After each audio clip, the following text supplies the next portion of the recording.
play like the Mets of old. Solid hitting, a strong bullpen, and a relative unknown Edgardo Alfonzo emerging as an unsung hero. The Dodger fans welcome back Mike Piazza as he returns to the Ravine. Once he bled Dodger blue. Today he plans on making the Dodgers blue. The Mets are in the hunt, and they need this one big time. The Amazins go Hollywood next on FX Baseball Saturday night. Tonight they come to Chavez, Ravine with thoughts of a pennant race lost. The Dodgers now in the role of the spoiler as they host the Mets of New York, who are in position to play in October. Right now the Mets playing baseball's version of the old two-step. One step forward looking at Atlanta, and one step back as they peek back at Cincinnati in the wild card race. We welcome you to Dodger Stadium. Hi, everybody. I'm Dave Armstrong along with Ken Brett. Well, the Mets are in position to go to the playoffs for the first time in over a decade. But one of the things the Mets have to be concerned about is not so much Atlanta, but it's the team that's chasing them. That, of course, would be Cincinnati. Cincinnati's only 2 games behind in the loss column. We got a long ways to go. Well, 20 games, in fact, remaining on the schedule for both the Mets and the Reds. And as you look at the schedule, certainly for the Mets, the 6 games they play against teams above 500, all 6 of those against the Braves. When you look at this, though, Ken, the Reds seem to have the most favorable schedule with 18 games with under 500 records on their schedule left. The Reds have had a great season. I think the key to the Mets, of course, is going to be their 6 games left with Atlanta. 3 at home, 3 on the road. I think this is going to have everything to do with whether the Mets make it to the playoffs. Now, certainly for the Dodgers, this has been a very disappointing season here in Los Angeles, and a lot of the fans, and maybe even some of the brass here in L.A., laying part of that blame on Raul Mondesi. Raul Mondesi got a big contract from the Dodgers, and he has had a real up and a real down season. Great start, 19 home runs, 57 games. But then he slows down in his next 75, and now he's coming on strong again. I think when Mondesi got the big 4-year contract, they expected him to be one of the leaders of this club, and I don't think they have gotten what they bargained for, and I think there's going to be some changes made. The question is, where do you start with the Dodgers? Another question they're going to be asking here tonight is, will it be Raul or Boo for the fans here at Dodger Stadium? When we come back, Ken will sit down with another former Dodger, Bobby Valentine of the Mets. Here from Dodger Stadium in Los Angeles, with some of these fans still filing into the stadium expecting Game 3 of this 4-game series. Earlier today, Ken Brett had a chance to sit down with Bobby Valentine. Yeah, a former Dodger himself, and a guy that has never guided his team to the playoffs. Ken? Bobby, let's go back to June the 5th. On June the 5th, your team was struggling a little bit, and all of a sudden the Mets make a major change and they fire 3 of your coaches. How did you feel at the time that change was made? Oh, terrible. I felt terrible for the way we were playing. For that week, we had a really good season going, except for that week, and I felt absolutely horrible for the personal lives that were affected by, you know, a real rash decision to fire people and kind of put the blame on them. Turn the clock up to July 30th, and all of a sudden the Mets are playing the best baseball in the National League. What happened between June the 5th and July the 30th? I really have to be honest with you, Ken. Before whatever date it was, you know, before we had an 8-game losing streak, we had the best record in the National League, or tied for the best record in the National League, and then we lost 8 in a row. You know, if you take that 8 games out, we have definitely the best record in the National League, and all we did is continue to play the same, and then we made some moves. I think that there were brilliant moves made at the trading deadline to get Darrell Hamilton and Kenny Rogers and Billy Taylor and Sean Dunston added to a team that was already a good team. Let's go ahead and just say, for example, you're going to go to the playoffs. You know, one of the things that I would like to ask you is, who are your 2 top starters in the first 2 playoff games, should it come to that? Well, actually, I think this season's going to go down to the end, and so we're going to need our best pitchers pitch in every game that we can. And luckily for us, we have had a team where all of our starters have been equally good, and I'm not afraid to start the playoffs if, in fact, we get there with any one of the 6 guys who are now in the rotation, but we'll probably narrow it down to 4. Bobby, thanks for the time, and good luck rest of the season. Thanks, Ken. Pleasure. Ball Saturday night on FX is brought to you by Rogaine Extra Strength for Men, because extra strength means extra hair. All right, come on, be honest with yourselves. Which of these two teams did you really think was going to the playoffs back in April? Well, the Mets may be playoff bound, as Bobby Valentine, though, said. This one could go right down to the wire. Here's his lineup. Ricky Henderson leading off for the Mets, and consider this, top 5 guys for the Mets in last night's game when it combined 0 for 19. Henderson with a career best .327 batting average. He's followed by Edgardo Alfonso, then Olerud and Piazza. Ventura putting an MVP campaign together with a career best 112 ribbies. Then Darrell Hamilton, Roger Cedeno, Ray Ordonez, and Masato Yoshii, the pitcher. The pitcher for the Dodgers is Ishmael Valdez. Valdez has had himself one of those tough years, but yet if you look at the numbers, he has put some pretty good numbers on the board. He's a craftsman on the mound. He has all 4 pitches, curveball, slider, changeup. He'll use 2 different kinds of curveball, moves the ball around very well, has a good delivery, but sometimes it's pretty easy to run on. You look at his numbers, though, hits to innings pitched is very good. Why this guy does not have a winning record is beyond me right now. Well, defensively, the Dodgers have been a bit shaky this year with 113 errors in the outfield. It's Sheffield, Hollingsworth, and Mondesi. Beltre, the third baseman. Grzelcyk, an error in the last 2 games. He has 11 on the year. Young and Karros on the right side. Hundley again behind the plate. Now, Grzelcyk, a guy that broke his hand earlier this year because he was so upset with the way not only he was playing, but the Dodgers were playing. Well, he's back in there now, and certainly he is an attribute to these Dodgers at the plate. 11 errors, though, and we'll compare that with Ordonez in a bit. Ishmael Valdez will first face Ricky Henderson, who is 0 for 8 so far in the series. Henderson, though, here he is at the age of 40, putting together a career year. One of the great things about Ricky Henderson is he's got the body of about a 25-year-old, and he plays the game with the same intensity, I think, that he always has. But one thing he has done this year, he's gotten on base better than ever, if not as good as ever, and his batting average highest it's been in 3 or 4 years. So he's had a very good year for the Mets. Get this, an on-base percentage of .44.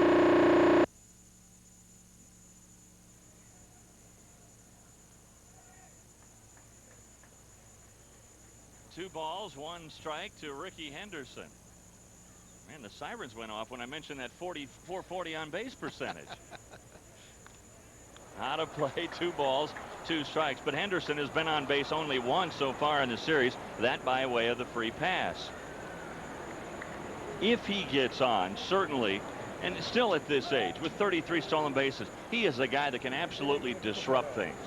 When he wants to, he can do a lot of things on the base paths that can drive a pitcher crazy.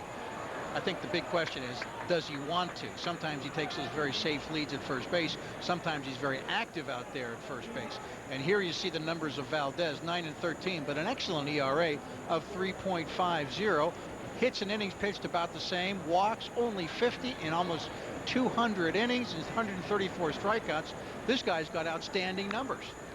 Now, 3-2 record against the Mets, Ken, but a lot of these Mets don't even remember Valdez because he hasn't faced them since 1997.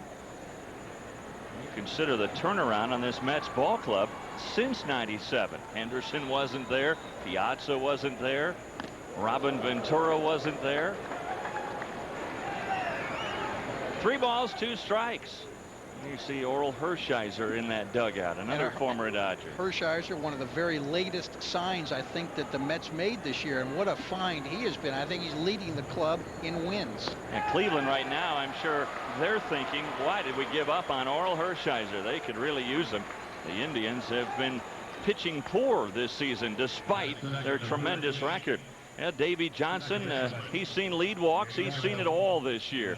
Johnson, who managed the Mets to the '86 World Series title, and Davey Johnson, a manager who is used to success. This is really a strange year for him. Yeah, Davey Johnson is one of those guys, and I think I remember reading something about Davey earlier this year. It said he could turn a gang into a team. And he's really had problems with this club.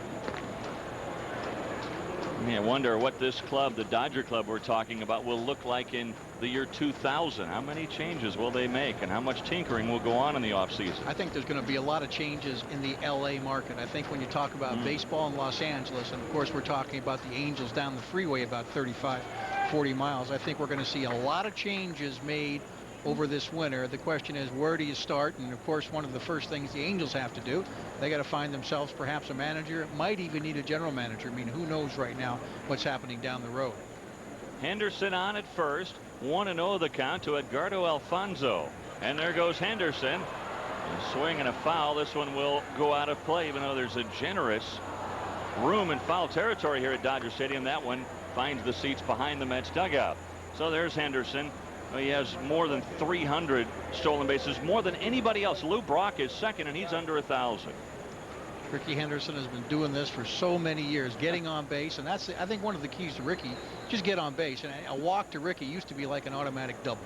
And I think he's slowed down a little bit. You know, he is 40 years old, but yet when he wants to, he can still steal bases. And of course, I think the key to Ricky is he reads pitchers so well, and he gets a good jump. And what he has done for Roger Cedeno, who you'll see later in this game, 62 stolen bases. He has really helped tutor Cedeno into a fine base stealer. And Cedeno, of course, one of those guys is only going to get better the more he learns about the game. Well, you see right now some impact too on Valdez, Ken, is he's worried so much about Henderson he falls behind Alfonso. Yeah, one of the things you never want to do as a starting pitcher, worry so much about the runner on first base that you forget about the runner at the plate. Worst thing that happens in this situation is Henderson scores, you're down 1-0. That's not going to kill you in this ball game. But you fall behind to the number 2, number 3 hitter. Now you're looking at a big inning, and those things do hurt you. You know, on that last graphic, we might have been able to type in with the Dodgers and then with Henderson instead of with Mets, because Henderson has been able to teach Cedeno so much about how to read pitchers and what to look for. And I remember Vince Coleman telling me once that every left-handed pitcher had a balk move. If they're good, they do. Yeah. And he said you have to learn which balk move you're going to run on. 2 balls, 2 strikes here. Henderson at first, nobody out. And a toss over there. Ricky goes back in, standing up. You know, one of the great things about left-handed pitchers, and of course I can speak from a little experience in this regard, certain umpires will let you get away with a little more as a left-hander than other umpires. You have to know the umpires as a left-handed pitcher to know which ones are going to be strict and which ones might be a little looser. High pop-up, shallow center field. In comes Mondesi. He's in very shallow right center to make the grab. 1 out.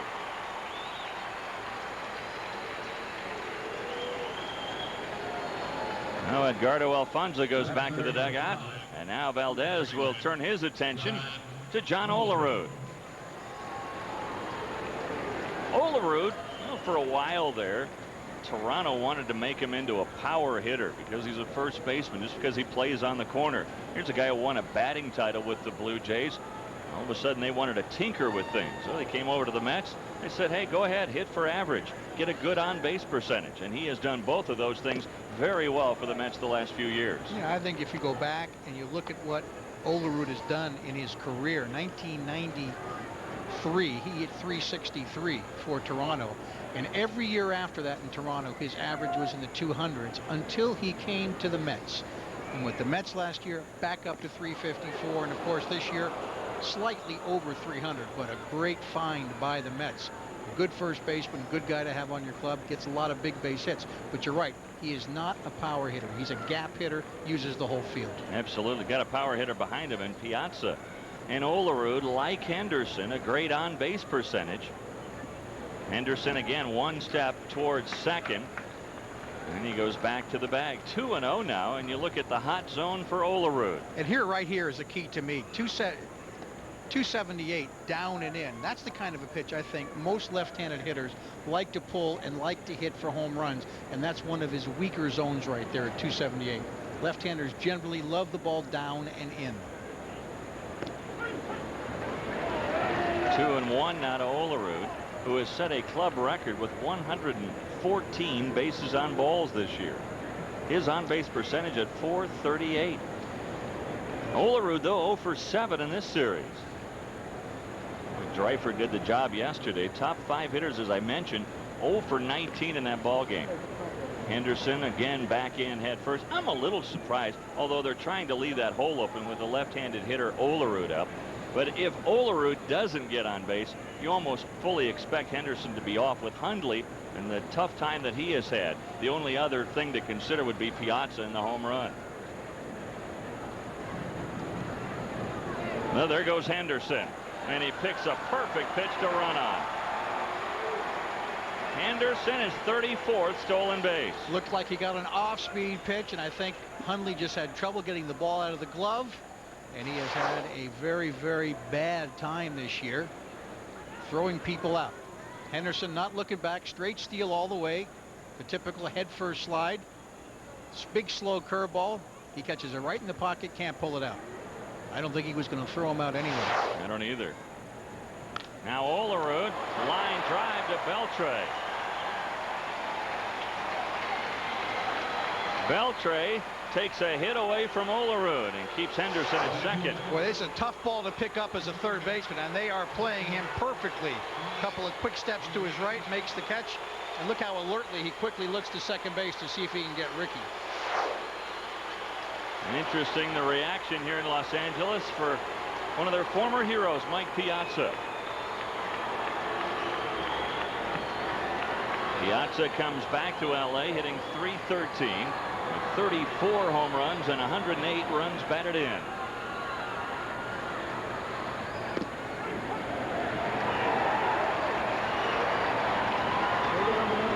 And of course, I think anytime he comes back here as a Met, he does a little better. You know, the juices, I think, are flowing a little more freely. 429 average, and they still love him in this town. Certainly the person there with a Mets cap on and a Piazza t-shirt. Piazza, one of those home runs came in this series a couple of nights ago. Piazza with 2 homers, 5 ribbies in his last 3 games. You know, with the Mets, it's not difficult to pick out an MVP. Unless, of course, you consider that they have a lot more than one candidate. Piazza would be considered. So would the guy hitting after him, Robin Ventura. Edgardo Alfonzo, many are mentioning him. And then don't forget about the role of Ricky Henderson in the lead spot. Well, Ricky Henderson, I don't think he has any chance to be the MVP of this club. But I don't think, even though it's probably not a right thing to say, I don't think Edgardo Alfonzo has any chance, because Piazza and Ventura are getting all the ink because they're putting up much bigger numbers. Even though Alfonso's had himself a great year, a tremendous year offensively as a second baseman, plus what he can do for you defensively. He just catches everything. 2 balls, 2 strikes here to Piazza. Henderson on in scoring position. There goes Henderson to third, and again no throw.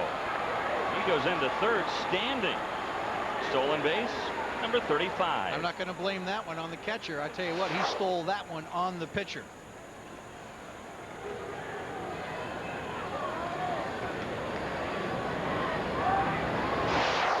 Boy, Henderson in his heyday, he'd take third on you in a heartbeat. You said a lead walk was sometimes like a lead double. Well, a lot of times it was like a lead triple too. And now a walk to Piazza. Valdez still hasn't given up a hit, but he has walked 2, and they're at the corners. Yeah, we talked about the base on balls from Valdez earlier in the ball game, and he's only had 50 in almost 200 innings. Here he walks 2 in the first inning, and of course the guy you don't want to walk is Henderson. And most good base stealers would be the first to admit it's easier to steal third than it is to steal second. You're right. Robin Ventura, the batter, 1 for 8 in the series. Impressive 112 runs batted in, and impressive even more with the fact that he's coming over to the National League for the first time, playing all those years with the White Sox in Chicago.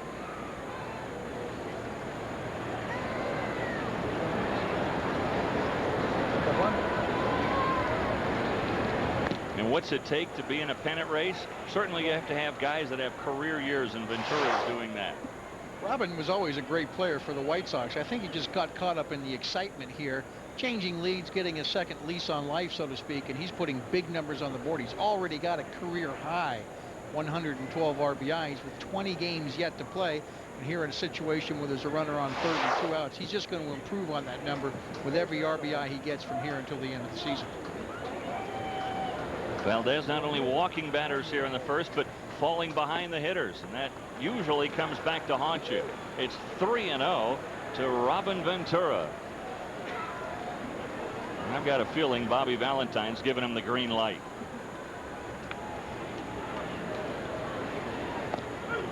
Not the pitch he was looking for.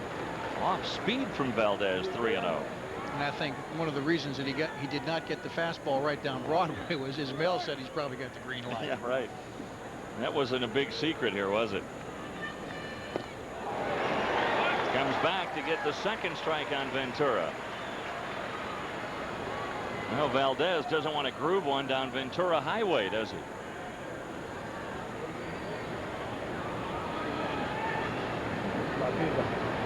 Piazza will be running from first. The 3-2 pitch. Ball 4. 3 walks to load him up.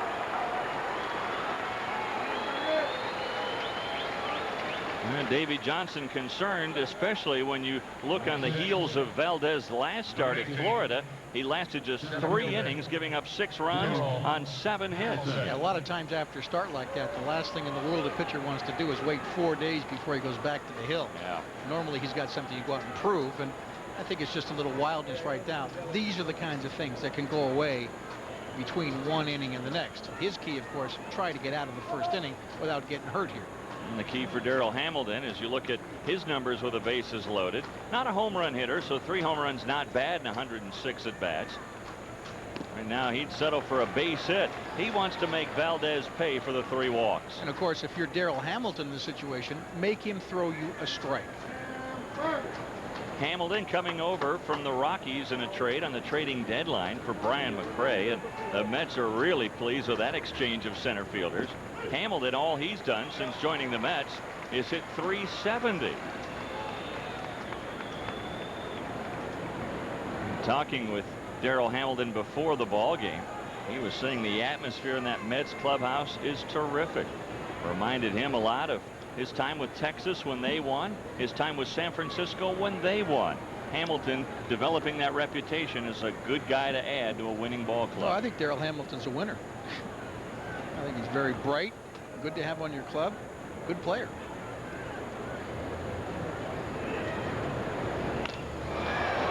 Grzelcyak's got it. He thought about going to second, but Young wasn't there, so he throws to first instead. Valdez wiggles off the hook. The Mets leave him loaded. The Dodgers are coming up. The Mets left him loaded in the first. 3 walks by Ismael Valdez. As far as the Dodgers are concerned, let's take a peek at their lineup. And leading off for LA, Eric Young. Look at EY, what he has done as far as stolen bases. Remember, he missed 22 games. Then Grzelcyak. Grzelcyak with an 11-game streak and good numbers against Yoshii, then Sheffield, Karros, Hundley. Last 9 games, he's picking up the pace. Then Mondesi, Hollingsworth, Beltre, and Valdez. On the mound for the Mets, Masato Yoshii, and boy, has he been tough in his last 5 starts. He's been very good. I think in his last 5 starts, his ERA is under 2. Fastball, nothing to get excited about at 85 to 88. Good forkball, good changeup, and a shooter. A shooter's like a running fastball. Solid command, solid control, and very tough to rattle on the mound. Always got his wits on the mound. Good, solid pitcher. Take a peek at the Mets defense.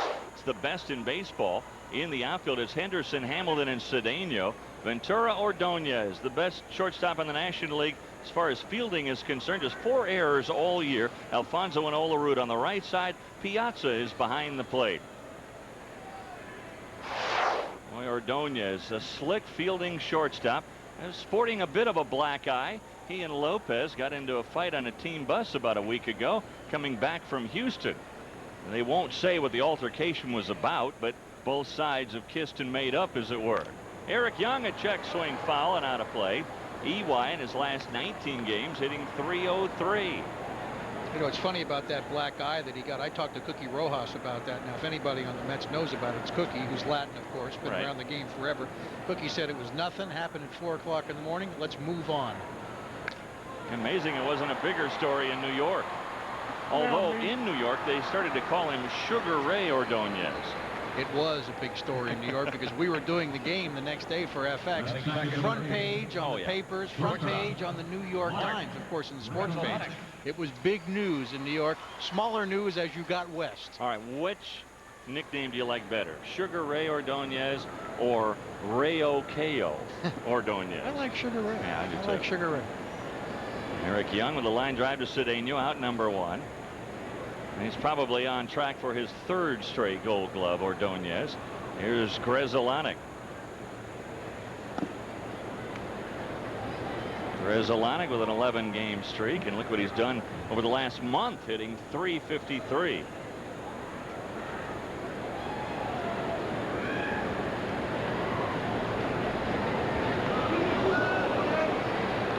A good pitch from Yoshi as he takes something off, and it's 1-1 to Grzelcyk. That looked like his forkball right there. Had very late break on it, ended up in the dirt.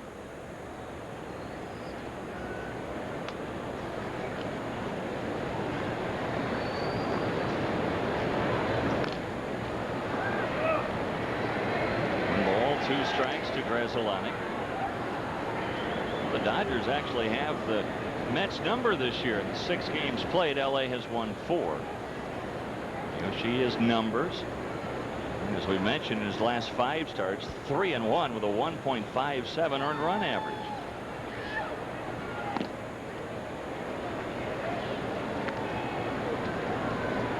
Masato Yoshii from Tokyo, Japan. Yoshii spent 8 years in the bullpen in Japan. Actually was used as a closer. A little tapper out to Olerud. Tough play now, nobody covering, and Grzelcyk has an infield single.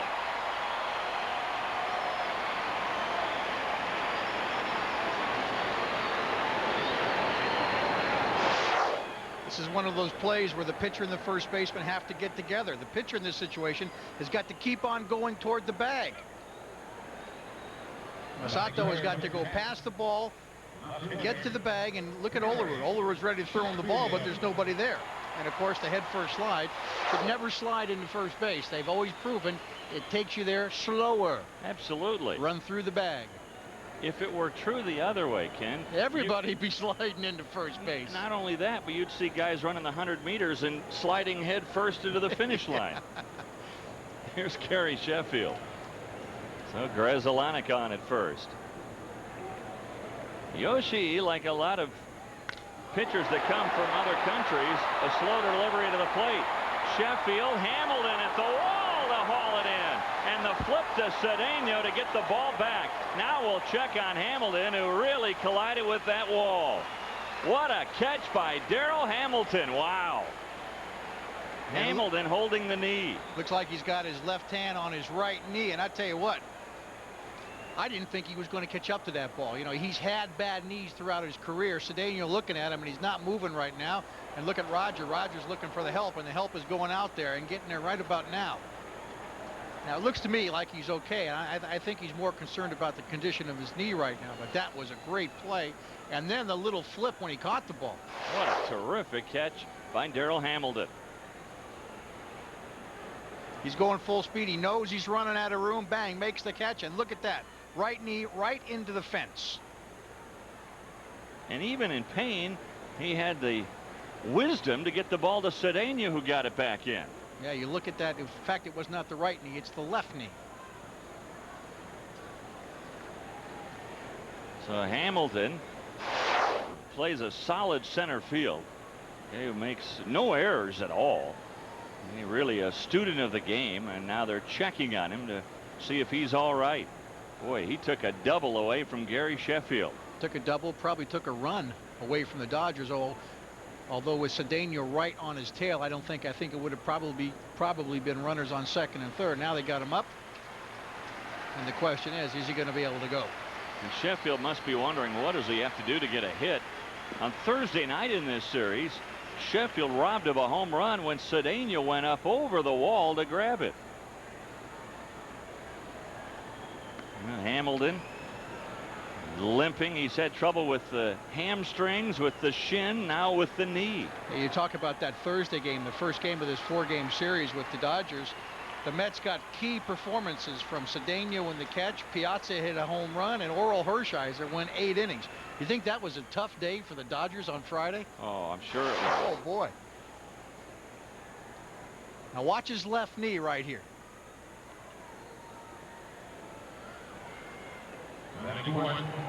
Boom. Now, granted, defense has some covering on it, but not enough to ward off, I think, a blow like that. Well, you can even see it left a little paint on the pants from the padding out there. But Hamilton says he's good to go as he robs Sheffield of extra bases. And now Eric Karros. Grzelcyk still at first base, and now 2 out. Well, that's got to give you a lift if you're on the mound.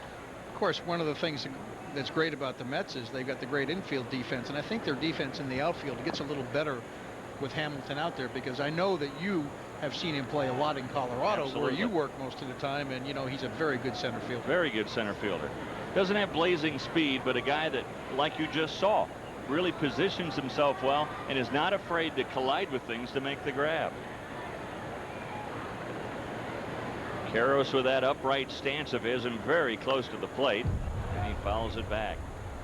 1 ball, 1 strike to Eric Karros. You know, it's funny, they talk about trading Karros again, and it seems like for the last 3 or 4 years, every year they say, well, we're going to get rid of Karros, we're going to get rid of Karros, and yet all he does every year, 30 home runs, 100 RBIs, same batting average. He is very, very solid, wants to play every game. Is there a more maligned, consistent 30 home run hitter than Eric Karros? I think one of the reasons the Dodgers traded for Devon White in the offseason, because he was going to play center fielder, was they thought they needed a center fielder more than they needed a first baseman. Well, you look at the career home run leaders, and he's closing in on Steve Garvey. That's as far as Los Angeles Dodgers record's concerned. Doesn't go into account for the Brooklyn Dodgers. 1 ball, 2 strikes here to Karros. Outside edge, got the called 3rd strike. So Yoshi, helped by his defense, gets through the first unscathed. Don't know if we can say the same for Darryl Hamilton, who makes one of the finest catches you'll see this year. Any flashbacks to 1988, the last time the Mets made the playoffs. The Dodgers beat them in the playoffs with Hershiser on the mound in Game 7 of that playoff series, and he shut the Mets out 6-0. You see what he's done this year. Hershiser's been quite a find for New York. He's been one of the great signs that they have made. I think the other one, of course, would be Ventura, but Hershiser's 13 wins leads the team. That's not what they expected. Roger Cedeno, the batter. 2 strikes on Cedeno. You see his numbers. Man, the Dodgers right now looking at that with 62 stolen bases. You combine that with an Eric Young, it's quite a 1-2 punch at the start of your order. And he tries to bunt his way aboard, and he is out. That's a foul ball and strike 3. So Cedeno, that goes as a strikeout for Valdez. Shortstop number 10, Ray Ordonez. That'll bring up Ray Ordonez. Not to hammer this point home, but with Sugar Ray, don't they give out the Golden Glove Award for the best I think maybe amateur boxers? If they haven't made up at the end of the season, let's just get them in a ring and charge admission. Probably get 20,000 in New York to see that fight. You bet. Yeah. Put the headgear on and put the gloves on. Let's go, guys. Ordonez hits it well to right center field. Mondesi, though, has it tracked, and there are 2 quickly gone here in the second. Valdez, after 33 pitches in the first inning, settling down. Later tonight in the East, watch movies the FX way on fast food films. In the West, check out the Macho movie, Mission of Justice. That's tonight after the game, only here on FX. Valdez staring in from the signs from Hundley, and Yoshi looks at strike 1. Masato, he was originally an Oakland A's fan growing up in Japan, but switched allegiances when Nomo came here to pitch for the Dodgers. Boy, an easy inning for Valdez as he gets the Mets in order. Hundley, Mondesi, Hollinsworth due up for L.A. This game, we've seen some action in that first inning. We head to the bottom of the second, but first a peek back this day in baseball history. September 11th, 1985. Pete Rose chasing Ty Cobb. Big day in baseball. I think everybody, if you follow the game, remembers this particular day. I think everybody, of course, remembers what happened to Pete Rose after he retired as a player. Well, he ended up with 4,256 hits, the most in baseball history. Your brother George went into the Hall of Fame, inducted this past summer. What do you think of Pete's chances? No. Definitely no. I think anytime you do what he did, and he admitted gambling on baseball, I think you've just barred yourself from admission. That's my personal opinion. But I think anytime you do that, you should never get a chance to go to the Hall of Fame. Well, speaking of no, Darrell Hamilton, a no-show for the bottom of the second. Hamilton, that knee injury forcing him out of this ball game, and a former Cubs shortstop, Sean Dunston, now playing center field for the Mets. Here's Todd Hundley to lead things off for the Dodgers. Hundley will be followed by Mondesi and Hollingsworth.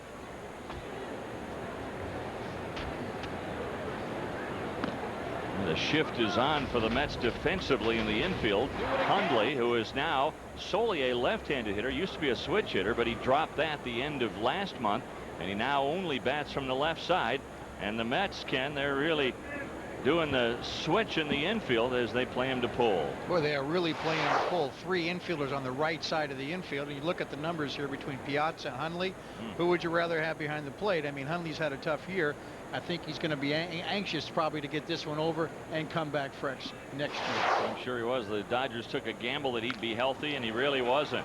Ground ball, Ordonez. And he gets him at first.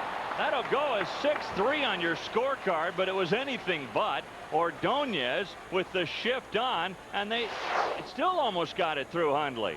Now, if you look at the 3 guys on the right side, it gives you an idea of how hard the ball was hit. It almost looked to me as if Ordonez didn't know which way he was going to turn to get up to make the throw, and then he quickly got to his feet and fired to first.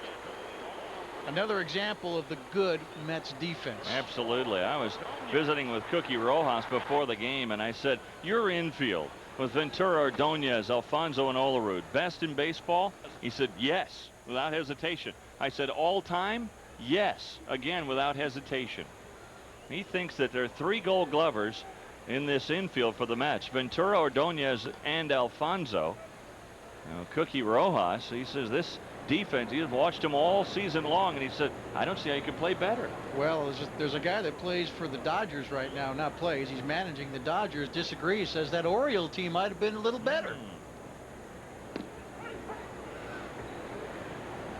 1 ball, 1 strike to Raul Mondesi. I think one thing about the Mets defense this year in the infield that I think is going to be very hard for anybody to ever do is, they're only going to give up 21 unearned runs this year on the pace they're on. Or maybe it's 21 now, and the record is 31. I don't think they're going to go and give up 10 unearned runs between now and the end of the season. Of course, there's only 20 games left for the Mets. So they have had an outstanding defensive year as a club. You look at Montreal, and they have over 150 errors. There's some Montreal Expo pitchers that have given more than 21 unearned runs up this year. Not a team, but just a single pitcher. Ventura anchoring third, Ordonez at short, Alfonso at second. 2 balls, 2 strikes here to Mondesi. Mondesi starting to turn it up a little bit here with 4 home runs in his last 7 games. And now just a homer shy of 30, 3 stolen bases shy of 30. And a good chance he'll be a 30-30 guy again this year. And that's a little bit of the case, Ken, where numbers can lie sometimes. Well, I don't think, Mondesi cares about 30-30. I think that he got the kind of a contract that the Dodgers expected him to be a 30-30 guy, but more importantly to be consistent year in and year out. He's been a little vocal in his criticism of the club recently, and I think when you're a leader of a club, you don't do and you don't say things like that. You lead. You try to be a leader. Foul ball. He has 2 years remaining on his contract here. Do you think he'll be wearing a Dodger uniform next year? I think he will be, unless the Dodgers can find somebody to take his contract. And I think if that's the case, the Dodgers are going to pay probably 30% of it or 40% of it, and then they could get rid of him. And I'm not saying they want to get rid of him. He's got potential, great talent. But the question is he going to, live up to that talent? Yeah, it's one thing to have potential, then it's another thing to have that potential actually materialize. Go out and put those numbers on the board and be the kind of player that we expect you to be. A lot of people think he could be the next Sammy Sosa if he'd ever put it all together. That's certainly what the Dodgers expected. 3-2 pitch, caught the outside edge again. Home plate umpire Randy Marsh ringing him up on the outside edge right now. And you hear the crowd right now. They're not saying Raul, they're saying boo, because they're unhappy with Mondesi this year. Well, you see where Piazza is. His glove right now is really off the plate just a little bit.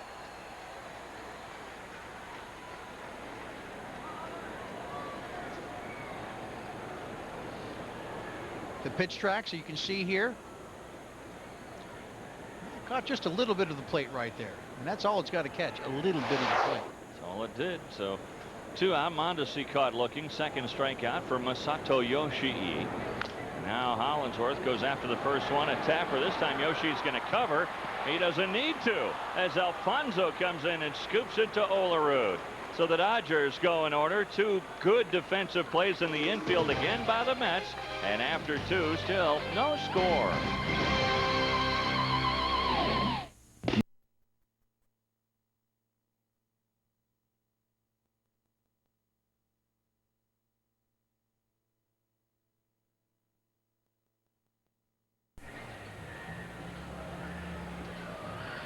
Dodger fans right now playing a little game of what's my line. Will the real Ishmael Valdez please stand up? He walked 3 in the first and then got the Mets in order in the second.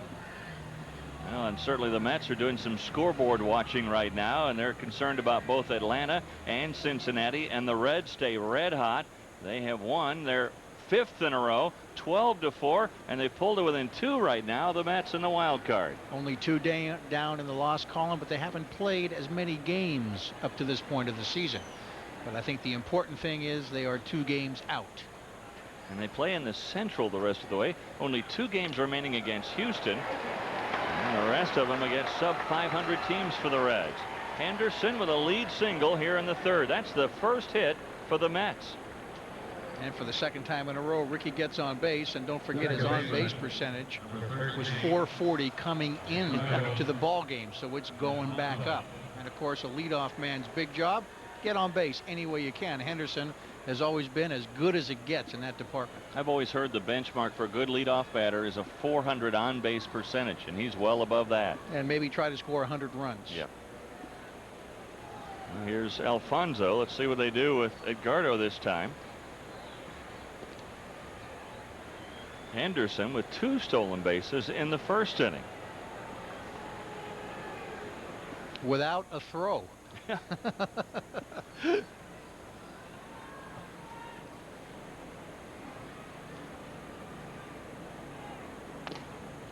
Inside, it kind of reminds me a little bit when Davey Johnson broke into the big leagues.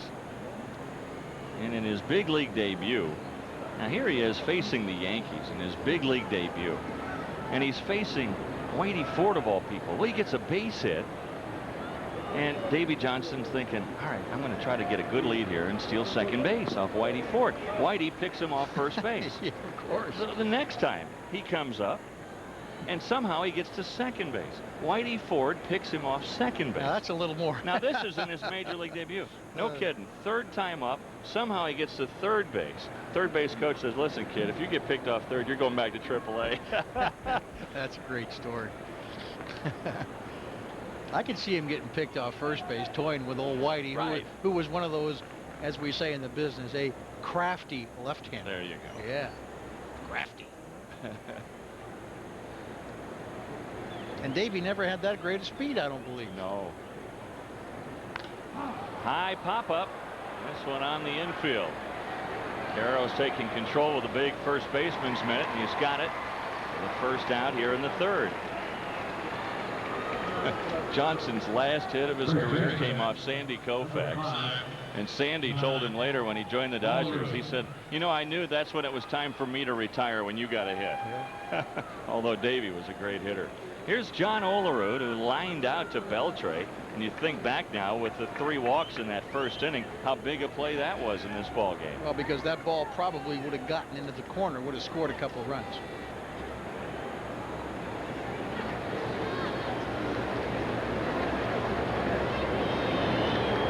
Olerud, when he first came to the Mets didn't feel at all comfortable being in the Big Apple. And he is so comfortable now, he routinely rides the subway to Shea.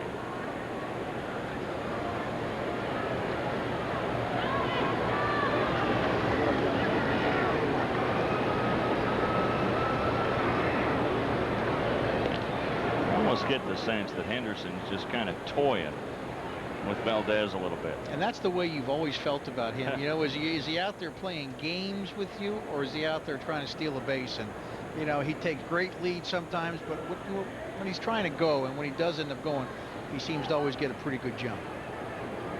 And there he goes.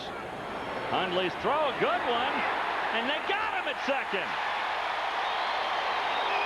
Take that, says Todd Hundley.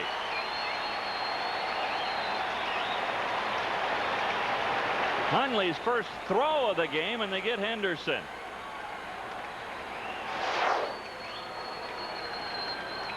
He does not get a great jump there, but I tell you what, Hundley, let's give a little credit here to Hundley. Great throw right on the money, and they call him out. It's almost good to see Todd Hundley out there doing what he has to do defensively as a catcher. Now, coming into the ball game, he had such poor luck throwing people out. I mean, his percentage was 13%. Now he's at 14%. You're climbing. Boy, oh boy. 14%. You pull for guys that are struggling like that, especially guys who have had success at the big league level. Gamers like Hundley. 1 ball, 2 strikes. Now to John Olerud. Well, certainly we haven't seen any offense in this ball game, but man, have we seen the defense. A great catch by Hamilton in right center. Ordonez with a good play. Another one from Alfonso, and now Hundley throwing out Ricky Henderson, the all-time stolen base leader.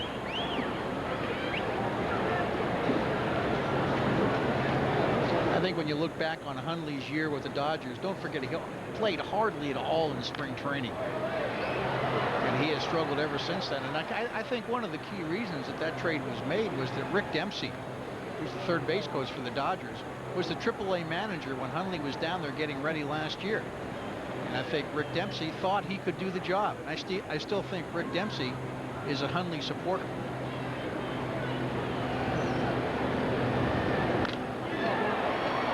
now how big is that one play by Hundley to get Henderson?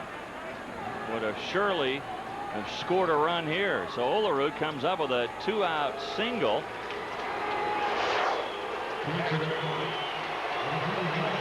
And that's the kind of hitter that Olerud is. I mean, he just goes with the pitch. And I think the shortstop got a piece of that. You saw his response. Yeah. I think he got just a little bit of his glove right there, and he thought he should have caught it. Rezolonic did get a piece of it. Well, a few boos, few cheers for this guy, Mike Piazza.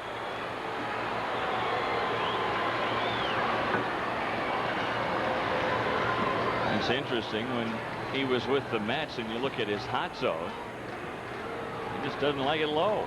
Well, I tell you what, right there, he does not like the pitch down there. You got to keep the ball down on this guy. And don't forget, he's got power from the right field line to the left field line. I'm thinking about Piazza. When he was with the Mets, I wasn't sure he was going to re-sign because the Mets fans at Shea last year would boo him so. And now he comes to the plate there and wild cheers. Pop fly. Is there room for Karros? Yeah, he just runs out of real estate. You know, Karros has never been one of those guys that had great speed. If he had great speed, he'd probably be playing somewhere besides first base, but he almost got there in time. But don't forget, there is a lot of room between where he started and where he ended up here. Look at him taking a couple of peeks, and just as he gets there, the ball's out of his reach. For him to catch that ball, he's got to have much better speed, which of course he doesn't have, and he's got to get there in a hurry. And I don't think anybody's going to make that play at first base. Back on the screen, 2 balls, 2 strikes, and Piazza certainly has been consistent. 7 years on the All-Star team. I mean, he just puts up big numbers every year. Well, the best hitting catcher, certainly in modern times. I guess the other guy that would come to mind, you'd think certainly of Johnny Bench, but the guy that maybe a lot of people wouldn't think of, Josh Gibson. He might be the all-time greatest hitting catcher, Josh Gibson. There's a guy in Texas. It's not a bad little catcher. Don't forget about that guy. Pudge. He's having an MVP type of season. Yeah, he is. Pudge. Yeah, if he could just push aside Rafael Palmeiro, who's almost a Triple Crown winner this year. They got another guy in the team named Gonzalez that's been a 2-time MVP. Texas Rangers have some pretty good offense, and of course Pudge Rodriguez has been one of those guys that has really picked up the pace this year.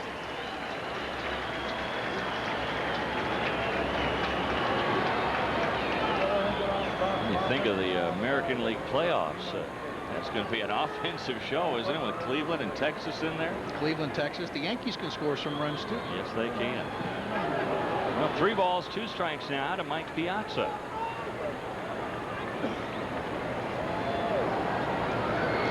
One of the things I've always thought about, I always thought good pitching is going to stop good hitting, and I'll give you a perfect example. Pedro Martinez the other day strikes out 17 Red Sox, and the Red Sox, of course, win the ball game. The Yankees said after the game, no one could touch him today.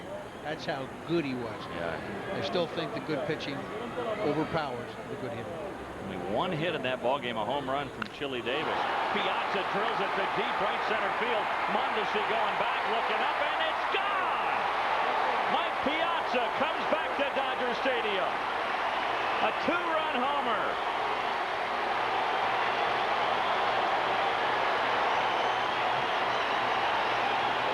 And they don't know whether to stand up and cheer or boo, and I think that's the biggest response you get when Piazza comes to town, and I don't think there's anything he likes more than what he just did. We said he had power, foul line to foul line. The pitch is out. It's over the plate. He just goes with it.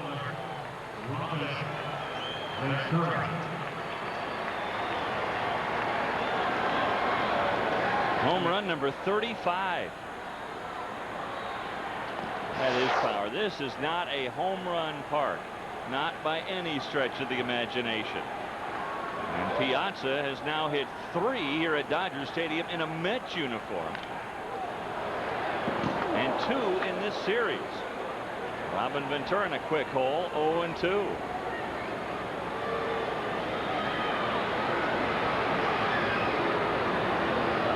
Just showing off. Just doing what he does so well. Put big numbers on the board. He doesn't really seem to get all that caught up in all the attention either. I think he gets so much attention in New York, he's probably on the road. It's probably a little less, even when he comes here. You're probably right. I think we both have to realize how hard it is to play in New York, especially when you're in a pennant race. Yeah, and you have 2 teams in a pennant race there.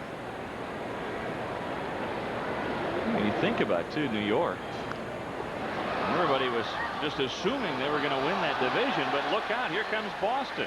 Boston just won't seem to go away, and I think Boston's had themselves a great year, as had Oakland, of course. I think it's down to those 2 teams to see which one's going to get to the playoffs. I still think the Yankees are going to win that division. Well, Boston beat the Yanks today, though, and they pulled to within 4.5. So Boston, who, yeah, they have the advantage in the wild card, 3.5 up on Oakland, but they're 4.5 within the Yanks in that Eastern Division. 5 games in the loss column. I'm one of those loss column type of guys. Look at that loss column last month of the season.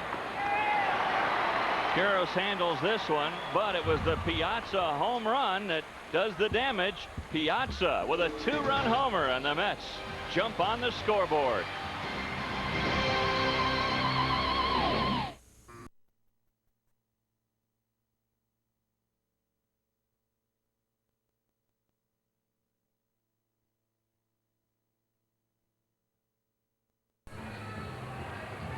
Mike Piazza with a home run for the Mets. They lead 2-0 as we head to the bottom of the 3rd. But first, we'll take a peek at an American League game today. Eric Milton, just a kid pitching a no-hitter. Remember Milton, the guy that the Twins acquired in the Chuck Knobloch deal with the Yankees. And it was a great trade for Minnesota because Knobloch was going to leave anyway. At least they got some bodies for him. And Milton was one of those guys in the Yankee organization that was always reputed to be somebody that was going to be a good pitcher. And they might have brought him up a little too early in Minnesota, but he is starting to come around a little bit. He could be a big pitcher for them down the stretch. And, of course, an indication of his stuff, a no-hitter today. I don't care who you're pitching against. No-hitter, hard to do. No question about it. Now Masato Yoshii gave up a single in the first. And he'll go after Adrian Beltre, Ismael Valdez, and Eric Young. Beltre goes after the first pitch and fouls it out of play. Beltre 0 for 5 so far in the series, and a September swoon for Adrian.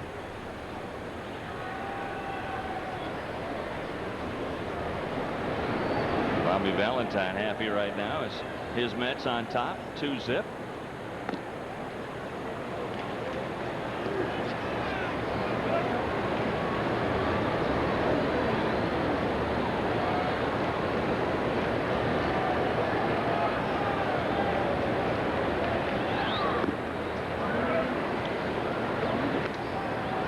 Balls and a strike to Beltre. And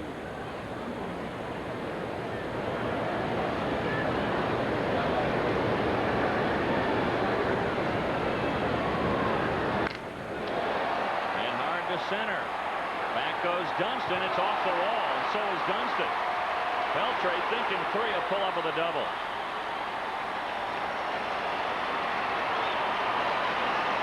They're trying to hurt all these center fielders today. Well, they're dropping like flies, although Dunston is fine out there in center field. I'll tell you what, that ball was hitting like a rocket by Beltre. I mean, that ball just flat over his head. I thought that ball was going to come down. It just kept on going right off the top of the fence. Dunston played that one like an infielder. Dunston is like, where'd the ball go? I think he thought it might be gone. It bounced off, missed being a home run by a foot. Now Valdez will try to bunt him over to third. And he will. Only play first. Beltre 230s there with 1 out. One of the nice things about Valdez is he's always been able to do the little things. This is the little thing that you have to do as a pitcher. That's a great bunt right there. Pitcher's got to throw the ball to first base, second baseman covering. Good form. You know, you're trying to make it out in that situation. Square around, bunt the ball, get the ball down on the ground. You're going to get the job done. It's exactly what he did. He tried to make it out. He made the out. Don't you see fundamentally so many guys trying to lay down a bunt? You see it not so much with the pitchers, but position players especially, where they're bunting on the run, like they're trying to get to first base. You're bunting to sacrifice, to give yourself up. You're trying to make an out. If they screw up the play because you've made a good bunt, so much the better. But you're trying to advance runners and get thrown out at first base. Now, I really want us to take a peek at the Mets defensively. This is a trick by Bobby Valentine. He'll start the infield back, and at least on the last pitch, then all of a sudden they come charging in when the pitch is being delivered. And that time they stayed back. Of course, I think one of the things and one of the reasons that Bobby Valentine will do that, he'll try to get the runner at third base thinking, are they in or are they back? Because a lot of times the runner on third base, he's told, you're going on contact. Anything on the ground, you're going. And if the infield is coming in and he's going, he's going to get thrown out at the plate. If they stay back, he'll score. 2 balls and a strike here to Eric Young.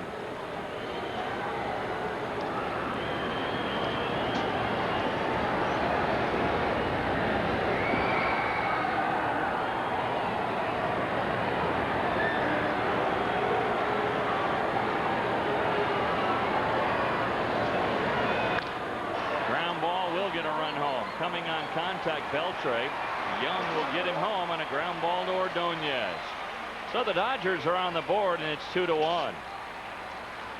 An RBI for Young is 37. Well, there's explosive action on Major Movie Sunday. Back-to-back hits. 5:30, someone's going to pay the Schwarzenegger way. Then it's 7:30. Cher and Eric Stoltz star in Mask. Tomorrow on Major Movie Sunday. I'll give you a pretty good example just in this inning of what you have to do, the little things you have to do to be successful as a team. Leadoff double and a sacrifice and a ground ball. So you get a run with 2 outs. And these are the little things that make average teams good teams and make good teams much better teams. Scoring a run here and there, doing the little things. Teams that play together do the little things well together. Little things usually result in big results. Over the long course of a season, they're going to win you a lot of ball games. Absolutely.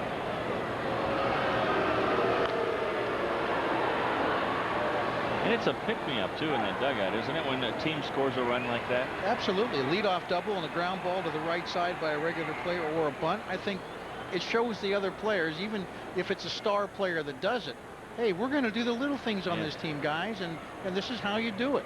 You lead by example. We get romanced so much, especially in this era with the home run, but that's fun to watch little ball, too. Yeah, little ball to me is probably more important because so many guys. Well, Grzelcyk hits it down the line. He's got at least 2. Cedeno gets it back in. There goes Grzelcyk for third. Here comes the relay, not nearly in time.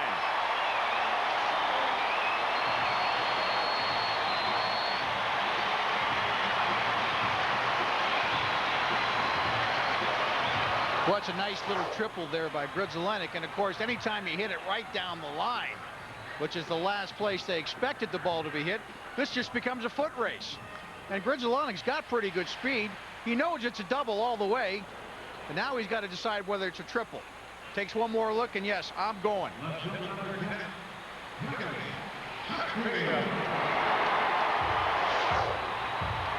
Now, fundamentally there, would you rather Grzelcyk pick up his third base coach than keep looking back on the base paths?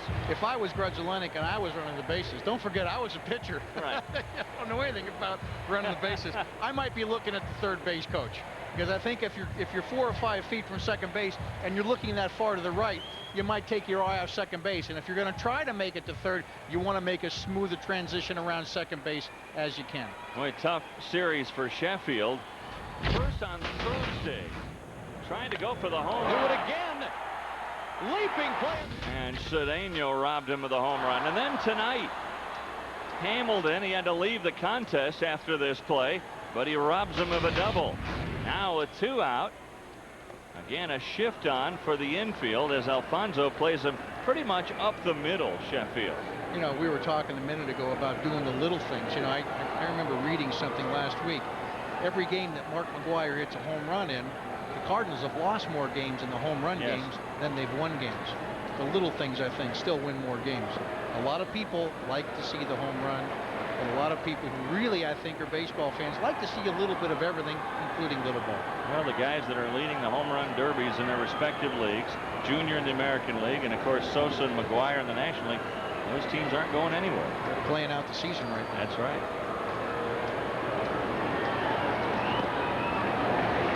Well, 3-0 to Sheffield. Where does he like it? Well, Sheffield's got an interesting hot zone because he's all over the place. I think the key to Sheffield might be right here in this corner right here. 300 down and in, and outside of that, he likes the ball out over the plate and up. So really try to jam him up and in. That's a good way to get him. Boy, he had a green light special there, 3-0, and he fouled it back.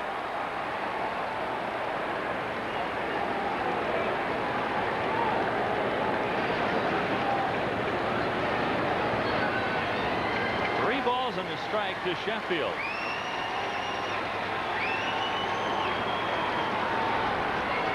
Tying run at third, 2 out here in the third.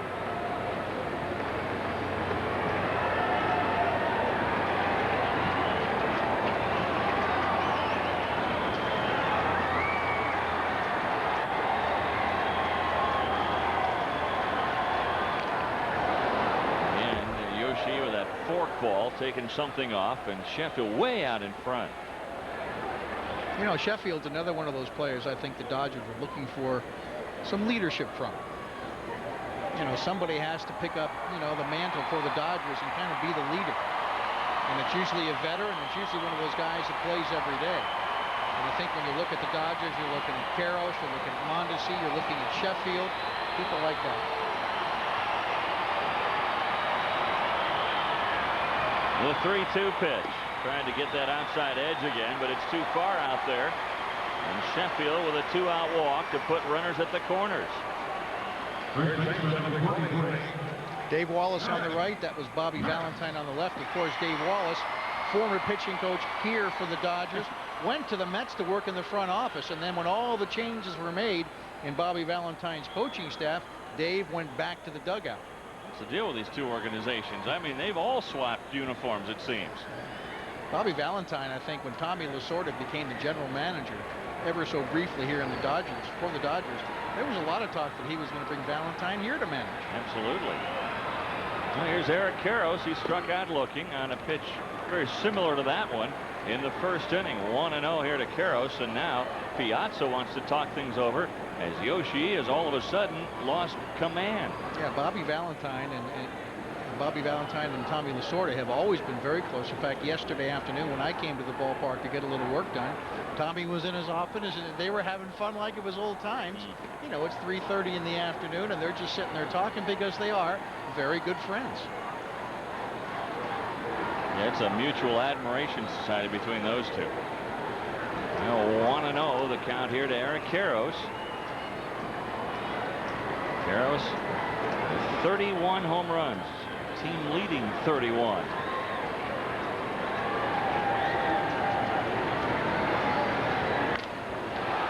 Up the middle, Alfonso.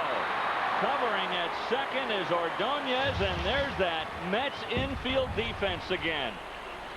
Boy, the Dodgers almost had it tied, but Valentine and Cookie Rojas clapping because they know their infield defense, one of the best in the game, maybe ever, and the Mets stay on top.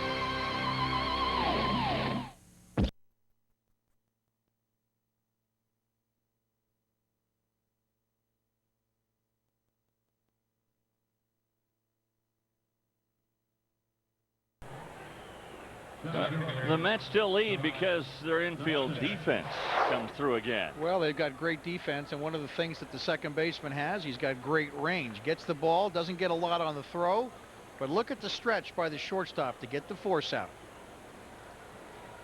Well, there they are, they on the cover. These guys have really became the cover guys. Not only Sports Illustrated, but all magazines anymore, really concentrating on this infield of the Mets. Here's Sean Dunston, who knows a thing or two about playing shortstop in there for Darrell Hamilton in center field now, as Hamilton had to leave with a sore knee after a collision with the wall in right center field. What Dunston has done with the Mets. Here's Dunston now. He was thinking about retiring after the Cardinals traded him away, and here he's contributed to the Mets. A chance for New York to go to the playoffs. Look at Dunston. That play right there is going to send a message to the rest of the guys in the dugout. Here's a veteran hustling up the line. Yeah, he ran to first base as hard as he could. You know, a routine ground ball to first base, even though it was high hit. I mean, he gets thrown out by a step and a half. I mean, watch Dunston when he runs to first base here, folks. This is how you play the game of baseball. Hard through the bag. That's the way the game should be played by 50 guys on the field and all the extra guys. You know, they got, each team has 25, 35 players now because of September. That's the way you run to first base. I don't know who it was that said you only usually get 4 at-bats in a game. If you can't run hard to first base 4 times, there's something wrong. It takes about 4 seconds to run to first base. And here's Roger Cedeno. He struck out to lead off the second inning.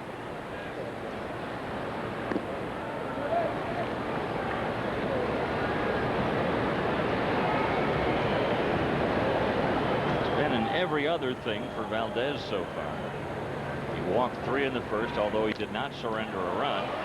Got him in order in the second, gave up the 2-run homer to Piazza in the third, and now Cedeno gets aboard with a single between Karros and Young. So Cedeno on at first, and you got to be careful with Cedeno as you look at the Toyota League leaders. He is only 3 behind Tony Womack of the Diamondbacks.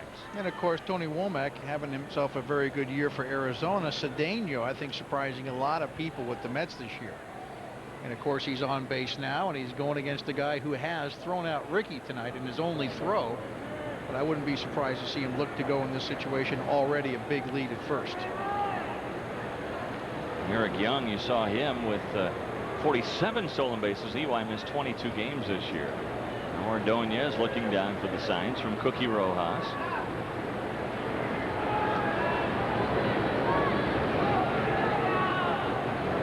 And baseball in a phase right now with power hitters. Back in the 80s, there was that phase of the stolen base with Vince Coleman and, of course, Ricky Henderson and You had Willie McGee, and all these guys were stealing, seemed like 100 stolen bases every year. You don't see that anymore. Now I think if a guy steals 60, 70, he's had himself a heck of a year. And there is something to that, too. There, a lot of base stealers will tell you if you steal 50, 60 bases, that's enough to help your team. The rest of it's just padding your stats. Well, to me, it's like home runs. You know, there's a lot of home runs that are hitting Major League Baseball that people get real excited about, but how many of those home runs really bring a team back into a ball game, win ball games?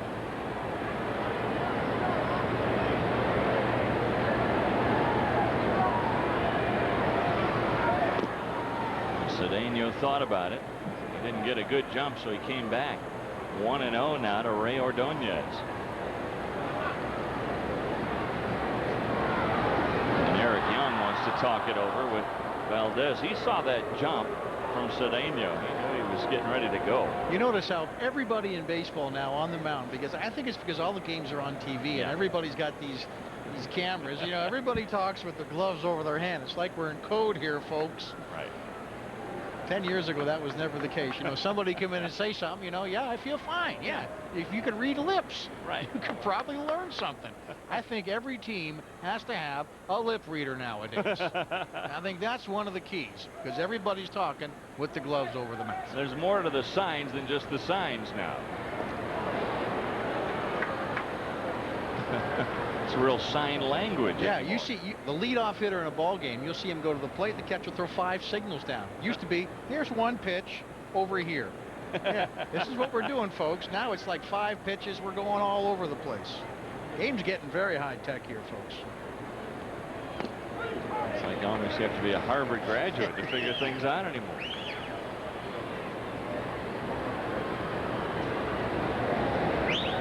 One ball, 1 strike here to Ordonez.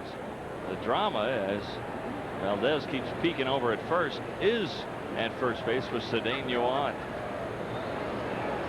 62 stolen bases. He's been caught 16 times. Ooh, almost had I it. tell you what, that's about as close as you can get and still be called safe at first base. Mookie Wilson, pretty good base runner, first base coach here.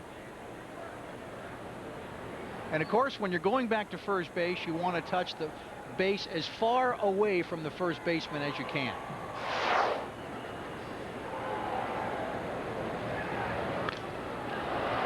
Down the line, Mondesi going back.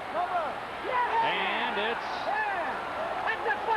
foul ball. Boy, a late call from the first base umpire, C.B. Bucknor. He went down to make sure, and now Valentine's not so sure.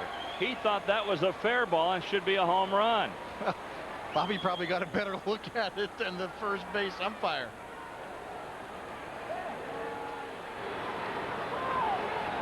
It was almost as if Bucknor was waiting to see which fan got a hold of the ball and whether that fan was in fair or foul territory. He waited a long time to make that call. Yes, he did. Yeah, he did. I'm a little surprised that he waited. And when we say he waited a long time, we're talking maybe 2 seconds, maybe 3 at the absolute most. Let's take a look and see if we can figure out where this ball goes. Mondesi's way. He got no chance. Boy, that is close. I think it was foul. And it was foul ball. Yeah. Oh, there it is. Yeah, it was a foul ball. Now it bounces back on, but it was a foul ball and a good call by C.B. Bucknor. That's a good call, yeah. He'll be glad to see that replay later. Yes, he will.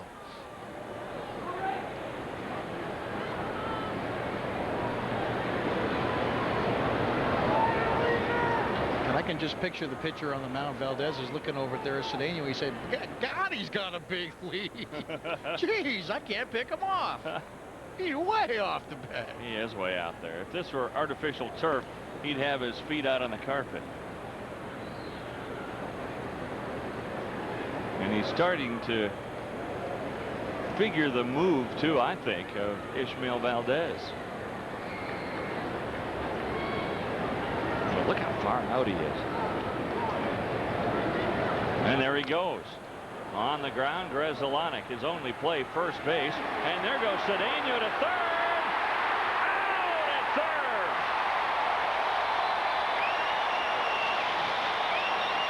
Great throw from Karros. They're on their feet in L.A. Good infield defense by the Dodgers, and it's still 2-1.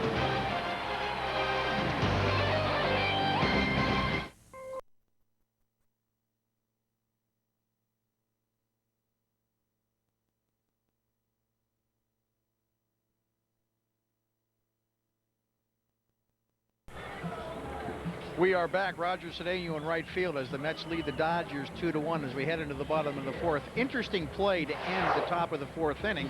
And there's three things that are wrong with this play. None of them defensively. But Cedeno going with the pitch stopped at second base. If he had kept running through second base, he would have made it to third. Now watch him right here. He stops right here. If he keeps running hard through second base, he's going to make it to third easily. But instead, he gets thrown out at third base. That's his second mistake. You make the third out at third base. What's the third? The third mistake is he's got the pitcher leading off. If he stays at second base, the pitcher probably going to make the first out next inning. Now the pitcher's probably going to make the first out. Makes it a much easier inning for the Dodgers. But speed sometimes will do that for you. Yes. Speed can really help you at times. Sometimes it can hurt you a little bit. Don't take his aggressiveness away from him, though. He's done a great job for the Mets. Speed sometimes kills both ways. Yes, it can. Well, here's Todd Hundley to lead things off for the Dodgers in the fourth inning. Hundley will be followed by Mondesi and Hollingsworth. This same trio tired in order in the second inning by Masato Yoshii. And again, the shift on in the infield. Remember the last time it was Ordonez with this shift on who had to go in a hole to make the grab. Yeah, this is one of those times. I think if you're a catcher or if you're any left-handed hitter in this situation, you hit the ball to the shortstop. It's like playing pepper. Try to hit the ball to where the shortstop is. You got a base hit, and try to make the defense play you a little more honestly. This is the kind of a defense you see against a dead pull power hitter. You know, and Hundley has not put those kind of numbers on the board this year for the Dodgers.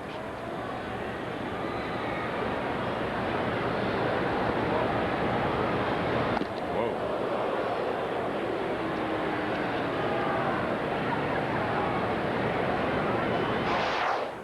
Watch this fastball, how close it comes to him. Just turns the shoulder on him. Missed him by a couple inches probably.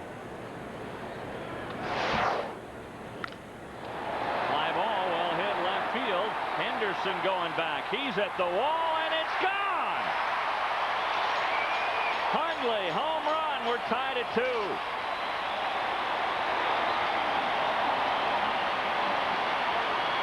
No defense for that. Gee, tried to hit the ball to the shortstop. Just got it up in the air. All of his home runs, of course, left-handed. He used to be a switch hitter, now strictly from the left side. And that's where you got to hit that ball. If that ball is down in the strike zone, he's probably going to hit it on the ground. The ball is up, he gets it in the air, and he's got the kind of pop that can take the ball out of the ballpark. So Hundley, yeah, all of his home runs. In fact, all of Hundley's extra base hits from the left side. Olerud will handle this pop-up off the bat of Raul Mondesi.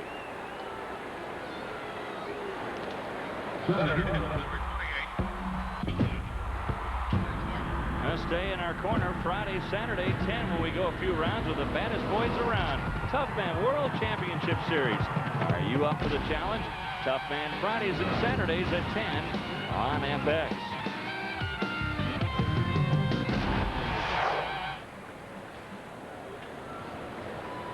You know, Hundley, thinking back to Todd and the year he's had, well, a sore wrist, they say, prevented him from having more power right-handed. Hundley only 4 for 42 from the right side this year. That's why he just said, well, forget that. And all 4 of those hits, base hits, singles. It's going to be interesting to see what Todd does in the off season. Said Randy. I said Randy because you know, it's funny. I was listening to the Met game or the White Sox game last night was on TV, and I think that his father was doing the game. And I said, I know I'm going to screw this up tomorrow. But what's he going to do next year? What's Todd Hundley going to do next year when he comes to spring training? Hopefully in 100%. better physical shape, and he goes through spring training. Is he going to go back and hit from both sides of the plate? Well, that was a gamble the Dodgers took, that he'd be healthy, and he really wasn't first part of the year. And the Dodgers off to that sluggish start and never able to catch up with the Diamondbacks. Just once they got their closer, the Arizona kicked it into another gear. Hollinsworth, the batter, he bounced out to Alfonso his first time up. Hollinsworth pretty much is taken over for Devon White now in center field. That's another gamble that didn't pay off for the Dodgers. And Devon White was another one of those vocal Dodgers that got on the manager for not playing enough. And here's a guy, Devon White, that, you know, kind of mails it in about half the time. And he's only played about 113 games a year going back the last 5 years. I mean, most managers want guys that come to play every day. Makes it easier to fill out your lineup card. No guessing. One of the things the Dodgers have had a problem with this year, you know, they got a lot of different lineups in there because a lot of people are banged up. Well, you say that. In fact, the Dodgers with 99 different lineups this year in 142 games. That's a lot of lineups. I mean, Bobby Valentine, you know, pretty much the same lineup all the time. The good teams, they put their people out there on a pretty regular basis, whether they're 80% or 100%. And very few players this time of year are 100%. But the gamers are playing all the time. Hollinsworth's going to need some new lumber. 2-2 our score. A Hundley home run. So both catchers now have hit home runs against their former teams in this one. You know that Piazza, his home run, had to give him great pleasure. And I'm sure Hundley, you think back, and he's seen all the comparison. He's seen the graphic that we showed earlier about the comparison between Piazza and Hundley, and he's heard all the commentators pontificate about the difference in the Dodgers. Hollinsworth, with that pitch missing badly, didn't miss Hollinsworth, not where Yoshii wanted it. Now Hollinsworth a little disgusted, and he'll get on to first base. When you're going to pitch inside and you're going to pitch inside aggressively, sometimes you're going to miss, and this is what's going to happen. Don't forget, he almost hit Hundley, and this time he just gets too far inside.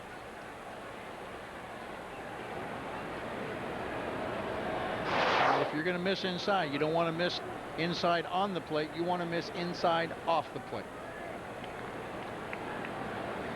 Now Hollinsworth in a bit of pain down at first base. And now Adrian Beltre.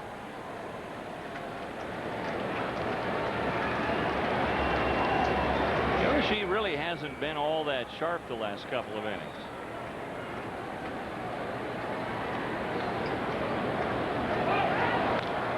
Hit and run, and foul ball out of play.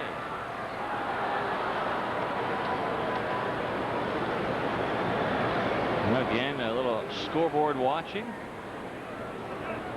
In San Francisco, they're trying to stay around, but the Giants started today 8 back of Arizona and pretty much out of it in the wild card. But Atlanta, with that loss, the Mets pulled to within 3.5, and with a win tonight can pull to within 3 of the Braves. And of course, don't forget, Atlanta and New York, 3 home games with each other before the season's over, in Atlanta, in New York. That will go a long way in determining where the Mets end up. And don't forget, Cincinnati just continues to do what? Win. They just win. You see best records in the National League, and again, the Braves with all their injuries this year, starting in spring training with Kerry Lightenberg, and of course the big cat Andres Galarraga, and here they are with the best record in the National League, and the Mets aren't too far back.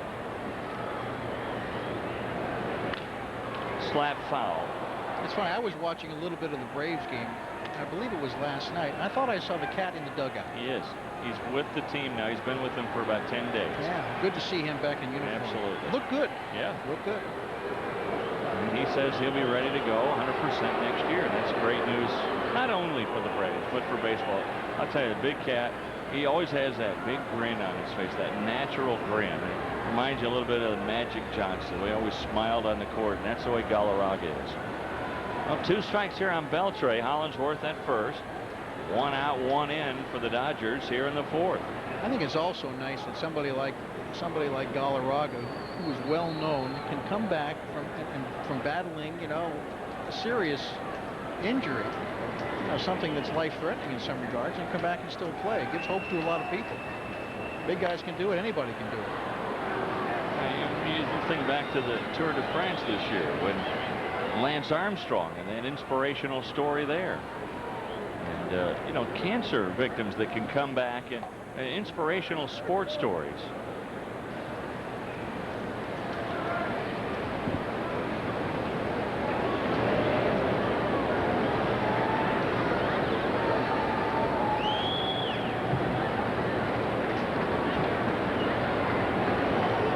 Two strikes on Adrian Beltre.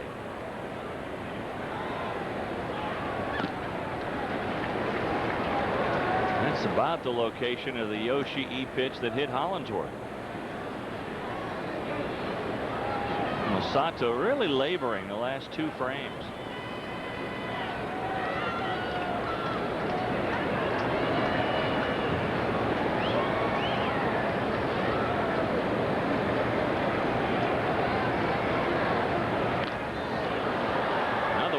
Play.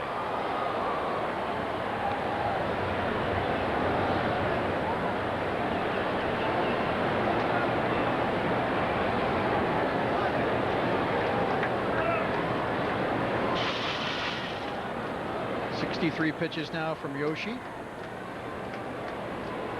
want to ask you, when you pitched, was there that much emphasis on the pitch count like we have today? Not as much as today. Not as much. I mean, I'll give you a pretty good example. You know, my brothers and I own a minor league team up in Spokane where I live, and you know, they signed their #1 draft pick. First game, 40 pitches, and they signed him late. You know, he's one of those guys who he wanted too much money, and of course he got it in the end. You know, I think his last start, you know, like 8 starts later, they had him up to like 70 pitches. Oh, all the way up to 70. Working hard for your money. He'd go out there in the 3rd inning, and the bullpen would be heating up. Protecting those young arms. Then there's this school of thought that says you throw a lot of pitches and just makes your arms stronger.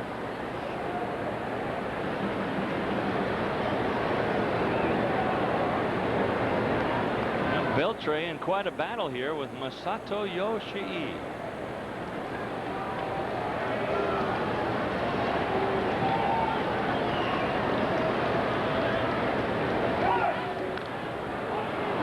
Another foul ball. 9 pitches to Beltre alone. 9 pitches. Of course, if he's doing anything, he's taking a little wear and tear off Yoshii.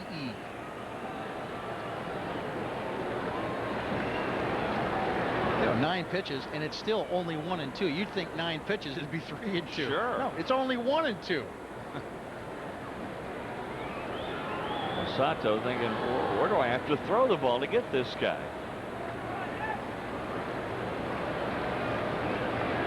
Fouled off 6 pitches in this at bat. Finally got him though with 1 in the dirt. Beltre goes down swinging. 3rd strikeout for Masato Yoshii. Gets him to swing at a bad pitch here. Beltre is one of those guys that likes to go up there and he likes to swing the bat. And where's the last pitch? Never even close to being in the strike zone. Pitch track provided by Questech.com. Now Valdez. That's a foul ball. Strike 1 to Ishmael Valdez.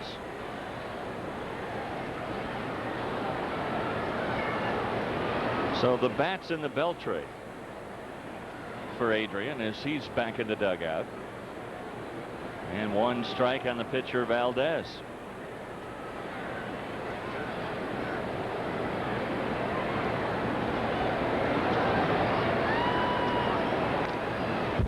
Back. Ishmael, one of 8 children growing up in Mexico, the son of a Mexican rancher. At the age of 7, Valdez said he was just in school, and a guy came into the classroom and said, all right, I'm going to start a baseball team. Who wants to play ball? And Ishmael said, well, I'd like to play ball. He said, I never had played before, but didn't even know where to stand. He was an infielder, outfielder some, and then during one of the games they ran out of pitchers and they said, Ishmael, you want to throw a little bit? Man, they discovered something.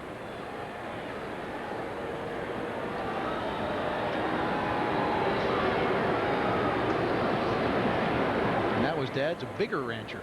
Yes, he is.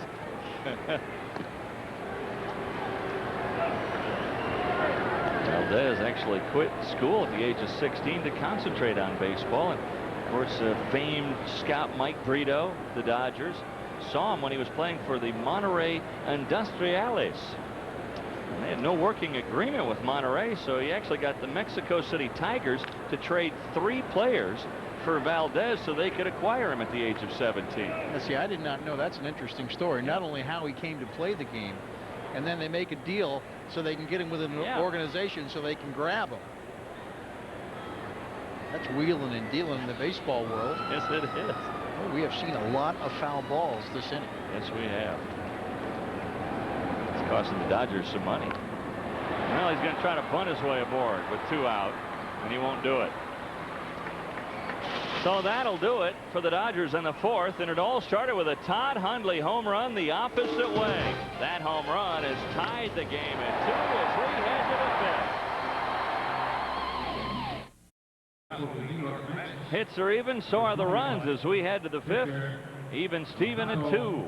This copyrighted telecast is presented by authority of the Commissioner of Baseball and may not be reproduced or retransmitted in any form.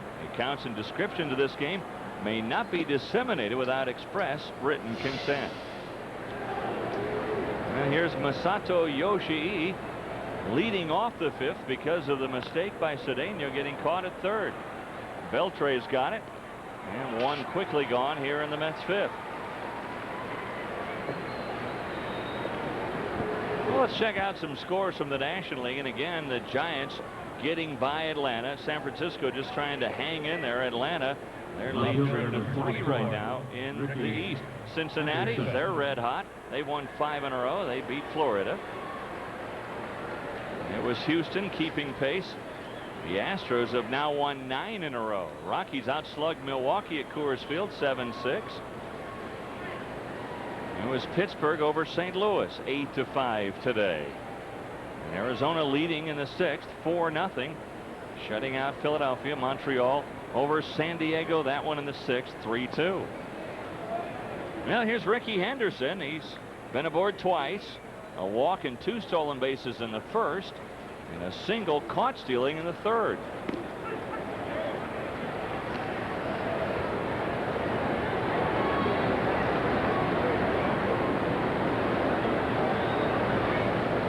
Hershiser and Dave Wallace getting into it. I'm sure I'd love to eavesdrop on that conversation. Karros over the shoulder grab. 2 gone. I'll give you an update on the home run derby between Sosa and McGuire, and no home runs today. And it's funny, we talked earlier about last 10 years, a lot of stolen bases. Seems like in this century a lot of home runs, and of course the last 2 years all we talk about is home runs. 55 this year, McGuire 70 last year. Sosa's going to get 60 for the 2nd year in a row. I'm sure McGuire's going to get 5 more before the year is out. I mean, these 2 guys have just gone just bonkers the last couple of years in the home run department. Yeah, no one in baseball had ever had back-to-back 60-plus home run seasons. Sosa's going to do it. McGuire should too. Amazing. And both teams are struggling. Yeah. Edgardo Alfonso the batter with 2 out, nobody on. Now imagine the confusion in the Alfonso household at Thanksgiving. Edgardo Alfonso, who has an older brother named Edgar and a son named Eduardo.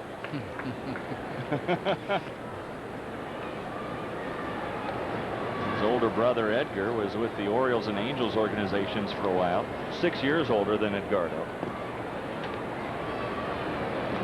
And Edgardo works a 2-out walk here in the 5th inning to extend things.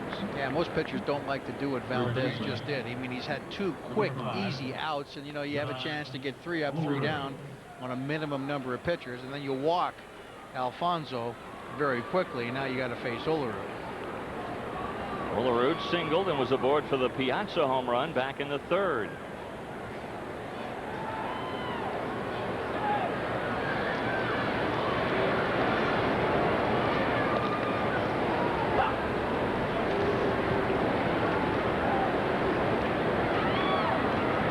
thinking with Olerud in the same lineup with Robin Ventura, we have 2 college players of the year in Olerud and Ventura. Olerud with Washington State, Ventura at Oklahoma State.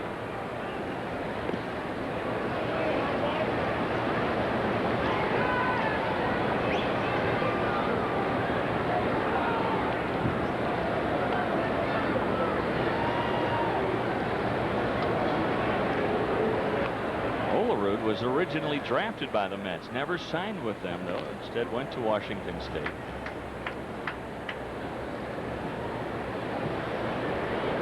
At first base, Alfonso, 1-0 the count.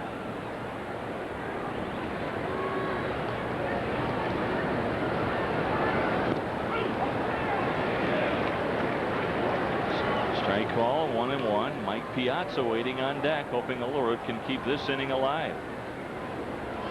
Piazza with a walk and a 2-run homer in this ball game.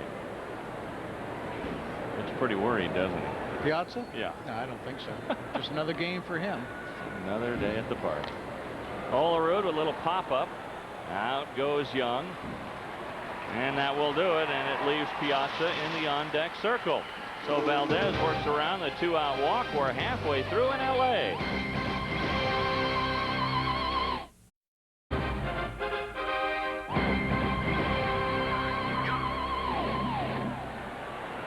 A beautiful night here at Chavez Ravine, Dodger Stadium, celebrating its 37th birthday this year. With Ken Brett, I'm Dave Armstrong, watching what seems like a pitcher's duel, at least by the scoreboard, 2-2, with 4 hits apiece for these 2 ball clubs. But on the other hand, these pitchers, it seems like they've struggled as well. Yeah, they put a lot of people on base, and I think one of the things, you know, they put some speed on the base. At least the Mets have had speed on the bases all night, which has kind of slowed the game down a little bit. And of course, anytime you're pitching, you want to keep that speed off the bases and sitting down in the dugout. Absolutely. Well, here's Eric Young. He's going to try to get his wheels aboard. Young 0 for 2, but he has the RBI. He got Beltre home from third on a ground ball to short his last time up.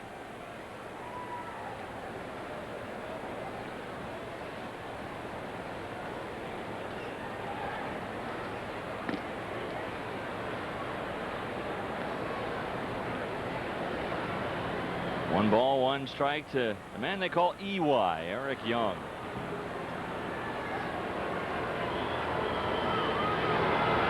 I got a letter one time when Young was with the Rockies. I was broadcasting Rocky baseball, and of course his nickname is EY. And I got a letter from a fan who said, "I wish you'd make up your mind. Either call him Eric or Eli."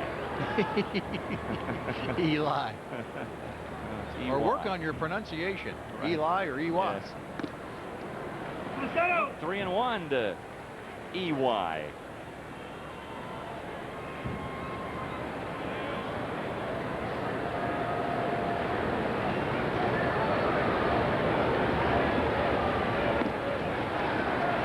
That one missed somewhere. Ball 4. Young aboard with the lead walk. Well, coming up, Baseball Thursday. Chance for you to see either the Yankees or the Indians, a playoff preview, or the Cubs and the Reds. Of course, Cincinnati trying to keep pace with these New York Mets for the wild card. Baseball Thursday, starting at 7 Eastern, 4 Pacific. Either Yankees, Indians, or Cubs, Reds on Fox Sports Net. You know, it's funny, that last pitch that was ball 4 to Eric Young, you said, well, it must have missed somewhere. I think that's one of the little reasons that turned into a big reason why a lot of the umpires got canned. Baseball wanted to raise that strike zone a little bit, and the umpire said, no, we're not doing that. And I think that's how the fists started rubbing together for both sides, and look what happened. I mean, it looked like a pretty good pitch to me. Yep. But it was a ball, and nobody said anything. You know, the pitcher didn't go, well, where was that? Yes, you're right.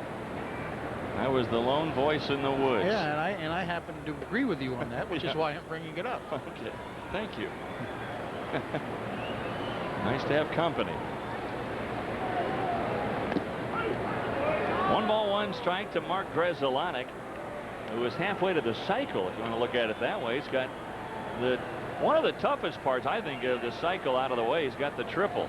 Yeah, his problem would be the home run. He's got 6 home runs this year, more of a contact hitter. Yes.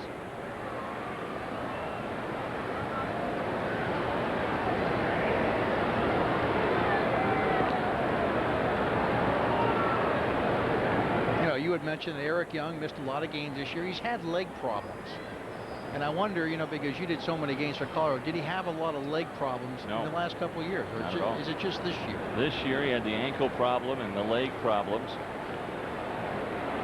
He was a part, you saw the graphic where he had 53 stolen bases in '96. That was a Rocky team that hit more than 200 home runs as a team and stole more than 200 bases that year. And that's a little unusual to have a team that runs that much but that can pop the ball that much. It's a record. Nobody in baseball has ever done that. And again, the toss to first. In fact, Young, I remember one game against these Dodgers with Hideo Nomo on the mound. It was a 16-15 ball game at Coors Field, just a typical Coors Field ball game. And Young stole 6 bases in that ball game. The Rockies got 10 as a team in that one game. 1 ball, 2 strikes here to Grzelcyk. I think that being the broadcaster for the Rockies, I think, requires perseverance. Yeah, patience. And patience. Some long, high-scoring affairs. And a good home run call. And the Rockies, of course, one of those teams that's got a lot of rebuilding to do. They got to start with the general manager. Now they got to find a manager. Jim Leyland saying at the end of this season that he's just burned out. He's going back to the farm. He's going back to Pittsburgh. He has 2 young children. Leyland, 54 years of age. He has a young son, Patrick, who's 7, and a young daughter who's 5. And he said the Columbine incident, the Columbine High School incident and terrible tragedy in Denver really hit home to him. He just felt like he needed to be home with his kids. So Leyland's saying that's it after this year. And he said it's not a ploy. I'm not going to manage somebody else. I'm done managing. I'm maybe like to stay in the game in some other capacity, but 35 years in the clubhouse is long enough. And he's going home. So you're right. The Rockies starting at the top, a little rebuilding to do. 1 ball, 2 strikes to Mark Grzelcyk. Boy, how many foul balls did the Dodgers hit in this ball? I think there's been about 50. Somebody's up rubbing some new baseballs.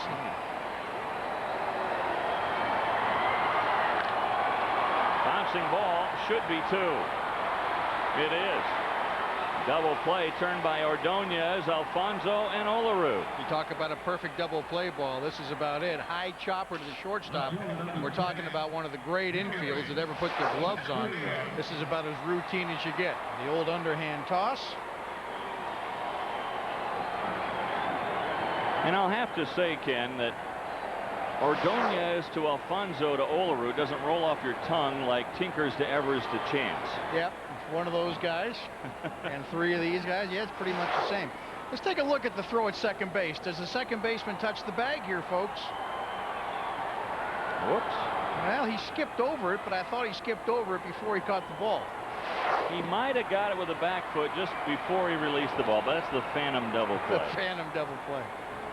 You know, you speak about Jim Leyland. You know, Jim Leyland is going to be on Fox Sports Net this weekend doing hardcore baseball with Larry Durfee. That's going to be an interesting show. Yeah. I'm sure that Kevin Kennedy is going to ask him about, you know, talking about why he retired, and maybe now that he's made the decision to do it, he'll talk about some of the reasons why. But I think you gave us a pretty good indication why it's going to happen just a few moments ago. Sure. And he wants to make it clear that it has nothing to do with the poor performance of the ball club this year. It has nothing to do with ownership in Colorado. He said owners in the Rockies have been terrific to him. And he said he just simply burned out, tired. I think it might have been those 3-hour and 40-minute 9-inning games.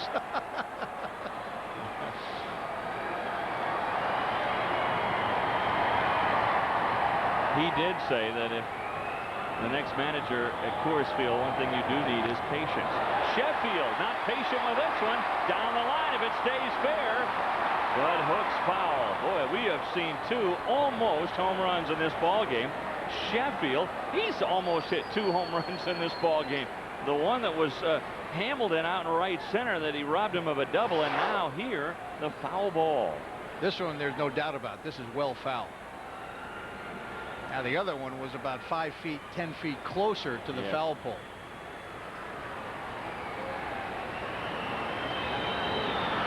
On 2-dimensional television, we could tell that one clearly in front of the foul pole. Or for some of you, like to call it the fair pole, since when it hits that pole, it is a fair ball. But that never caught on. No, it hasn't caught on yet, has it? One of those things about baseball. 2 balls, 2 strikes to Sheffield.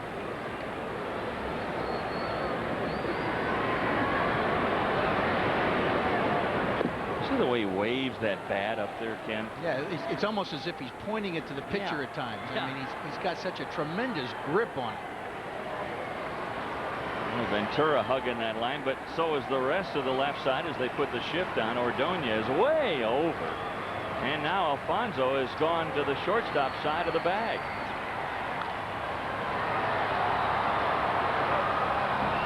Sheffield actually developed that little wiggle back in '88 when he was in El Paso in the minor leagues to help keep his hands back. He was really lunging at the ball, and it's just stuck with him throughout his career.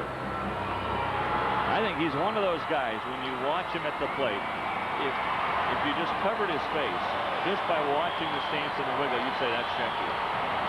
Oh yeah, he's got a very unique stance. I don't see anybody else hitting the way he does with that bat. Ground ball, and they had him played perfectly. Alfonso, the second baseman, playing up the middle. The Mets scouting paying off here. Sheffield robbed of another hit because of the defense, and we head to the 6th. Well, the way Mike Piazza started his career, you wonder, is he a Hall of Famer? We asked Mike about his history in this game. Again, I just want to continue to work hard. I want to stay healthy. Number one, work hard. You know, don't cheat myself. Don't cheat my team. And you know, at the end of my career, if it happens to be, you know, I'm in that class, then I'll enjoy it then. But for now, I got to just stay focused. Well, I'm sure he's focusing right now and enjoying tonight with a 2-run homer in this ball game. That accounts for the 2 Mets runs. We're in the 6th inning, 2-2. Do I think he's a Hall of Famer? Yes. I do too. I think he's heading in that direction. I mean, he still has to finish the career, but the way it's begun, yes. I think his numbers very, very good, very strong. All he's got to do is just do what he's done the last 5 or 6 years, and I think he'll walk home.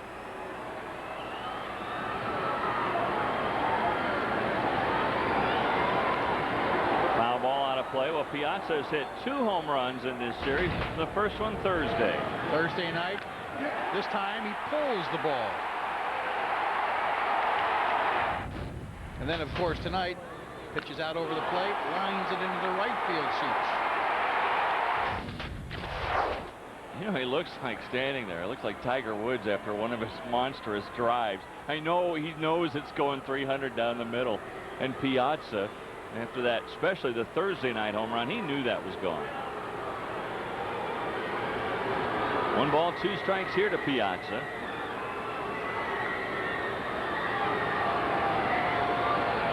A big disciple of Ted Williams. In fact, Piazza given a copy of the Williams book when he was just a youngster, and he actually read it so much he wore it out. And Piazza got a chance to meet his idol, Ted Williams, several years ago, and he was only 16 years old. Williams came to the house to watch him hit, and Ted Williams told Mike Piazza, someday I'm coming to you to ask for tickets and I'll be reading your book. And Piazza with a lead single. Need advice on women? Tune in to the X Show weeknights. These guys will give you the lowdown and everything you always wanted to know but didn't think it was all right to ask. The X Show weeknights at 11 on FX. Great thing about Piazza is, you know, he's not even drafted. Yeah. And the Dodgers give him a courtesy draft because they know his father so well. He's drafted so far down the list. It's like, who is this guy? And he's turned out to be a great player. Hard work, folks. Imagine every team in baseball missed him 53 times in the draft, and here he is.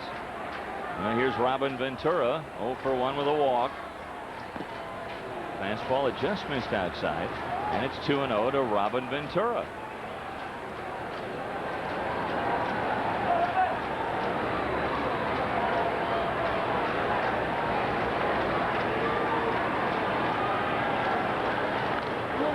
Ventura, another one of those guys not drafted out of high school. Well, where does he like it? Robin Ventura. Where does he like it? He likes it in the middle of the plate. Who doesn't? Likes the ball down the old Piper route. Well, he doesn't like it outside, does he? And that's where Valdez is trying to put that ball. Even though he doesn't like the ball away from him, doesn't mean you can pitch him there all night long, because sooner or later he's going to start to hit the ball there. You still have to move the ball around on him, and you have to pitch him according to the situation at times. Yeah, I think there's times when you have to give a pitch to a batter that he can handle a little bit, but you certainly don't want to do it at the wrong time. All right, let's talk strategy now. Mets have their first 2 runners aboard here in the 6th inning. What do you do if you're Bobby Valentine? Do you try to bunt him over? Yeah, I might try to bunt him over. The Dodgers right now are talking about what they're going to do defensively in a bunt situation, because we're having a little conference on the mound right here. He's closing in on 100 pitches, Valdez. And there they go with a secret code again. You got to have an encoder glove. Yeah. To get all these signs and signals. Secret codes everywhere. Yeah. I could see 10 years ago. What are we going to do? Okay, we'll do that. Yeah, I'll cover third. Okay. Yeah, now it's all in code. Neil Dunstan's the batter. Now Dunston, here's what's funny, is he went down to talk with Cookie Rojas. Don't tell me he did it too. And now he looks down for another sign. He just got through with talking to him. Rojas wasn't even looking at him.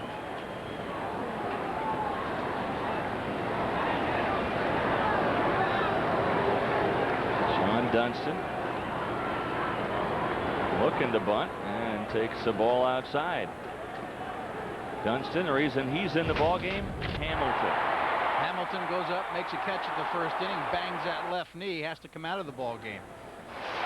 Now it's going to be interesting to see one thing here. We saw Ismael Valdez lay down a great sacrifice bunt earlier. What was he trying to do? He's trying to make it out. In that last pitch thrown to Dunston, he squares around as the pitch is coming to the plate. You're trying to make it out here, folks. Square around, bunt the ball to the third baseman. He's swinging away into right field. Mondesi acts like he can catch it, but he can't. They're going to have to hold Piazza at third base. So a base hit by Dunston, that works even better for the Mets as they've loaded them up with nobody out. Yeah, the first pitch he squares around. Second pitch they take it off and they give him the swing and he gets a base hit. Now the Mets in a position where they can put some big things on the scoreboard here. He just goes with his pitch, lines it into right field. But we've got a great arm there in right field. Mondesi's got a cannon. In fact, he has a tattoo of a cannon on his right arm. No kidding. That's why I said that. That's right. I didn't even know that. Yeah, he does. He's got a cannon tattooed on the right arm. Well, Piazza, again, he had to respect certainly the cannon of Mondesi and also the fact that he had to make sure that line drive dropped for a hit. Now Roger Cedeno, nobody out, and the base is loaded.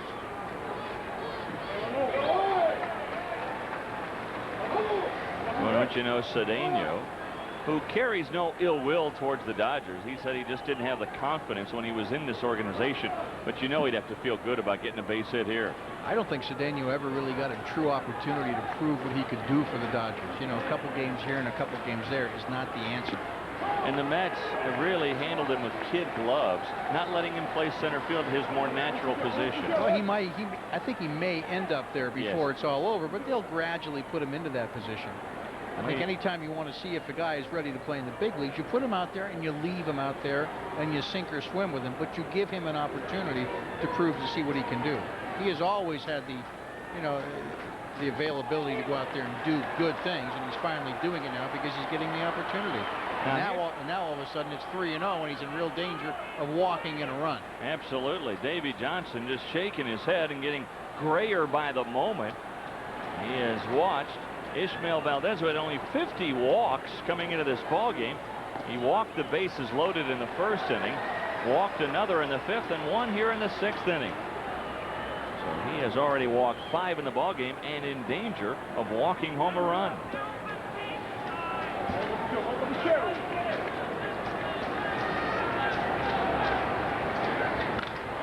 Slap to left, base hit. Piazza will score easily. They're going to wave Ventura home. Bobbled by Sheffield in left. Moving to second base on the air, Cedeno. Moving to third, Dunston. A single, 2 runs batted in, and a big error on Sheffield.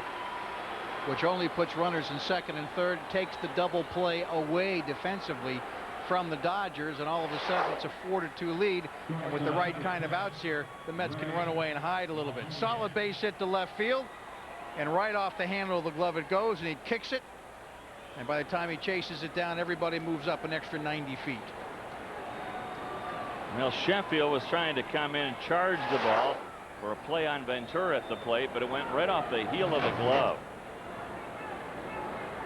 Claude Osteen coming out to have a chat now with Valdez. And again, he fell behind Roger Cedeno, and that was the biggest problem. He had to give in with the bases loaded. You know, you can't pitch effectively even though you have good stuff, and Valdez has good stuff. I think you can show that by looking at his numbers. You cannot pitch effectively when you're constantly behind. He's been behind to a lot of hitters in this ball game. No activity in the Dodger pen. Zonan Masaoka is the lefty. Matt Hergis, the right-handed pitcher.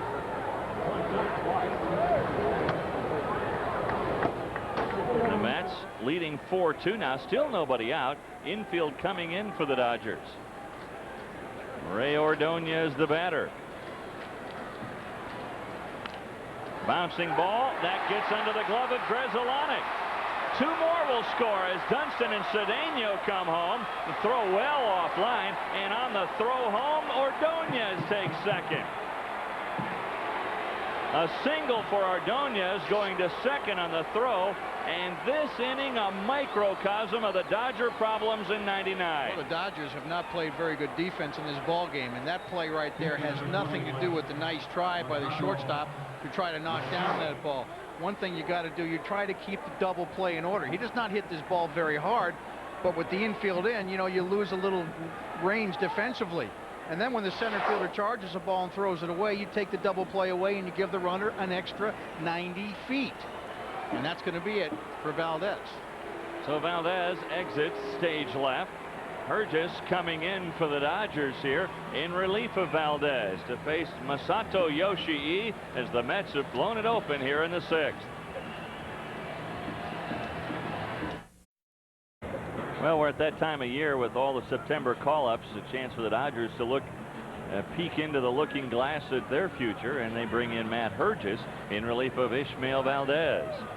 Hergis has been in 9 ball games. He's got an ERA of 3.6. Opponent's batting average 2.93. Of course, the lower the opponent's batting average, the better your stuff is generally. He's only pitched 10 innings, 3 walks, 8 strikeouts. He was a starter in AAA this year. He was 8-3 with an ERA of 4.73, power fastball and a slider. Yoshi trying to bunt. What he's trying to do is get Ordonez over to third. Of course, the Mets trying to get every run they possibly can.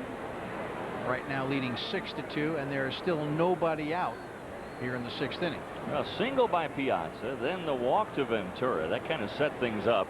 Dunston looked to bunt the first pitch, then slapped a single to right to load him up. Yoshi with a foul ball. Then Cedeno followed, getting ahead in the count 3-0 with the bases loaded.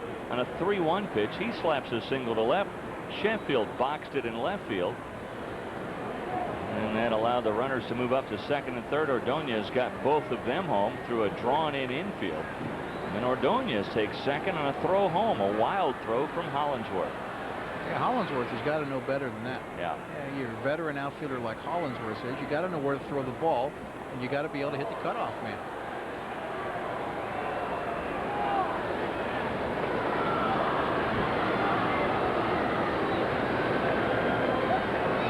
This is a defensive bunt by Yoshi. He's trying to get out of the way.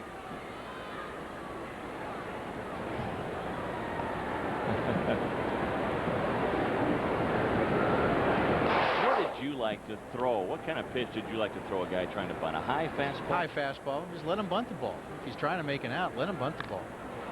Slapped on the ground.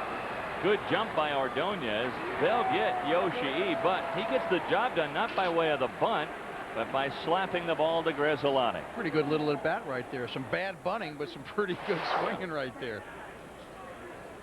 Just trying to make contact here. Look at that look on his face. Oh my God, I got it. I hit it. That was a classic. I'm so happy. So, Masato Yoshii still rolling his eyes. I say he has a terrific personality. He still needs an interpreter, but a guy who has learned some English and a little Spanish too. Well, here's Ricky Henderson now, infield back in again for the Dodgers, with Ordonez down at third base and one out.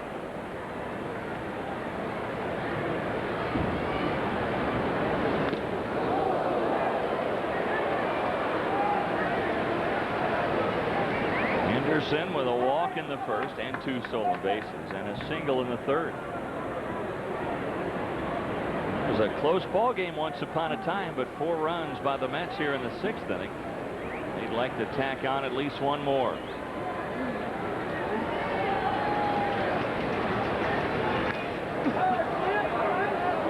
good live fastball from Herges. They say he's got good hard stuff, fastball, slider. Last 2 years he has been at AAA. So obviously, if the Dodgers out of the pennant race, he's up here this year trying to open up some eyes, trying to win himself a job perhaps for next year.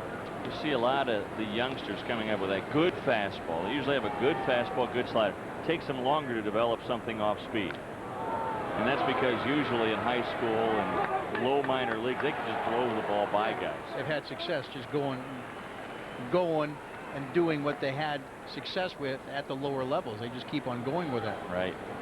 Sooner, not this level. They got to change that speed a little bit. As soon as you get to the big leagues, you got to start changing speeds and moving the ball around a little more. You're going to get tattooed pretty good.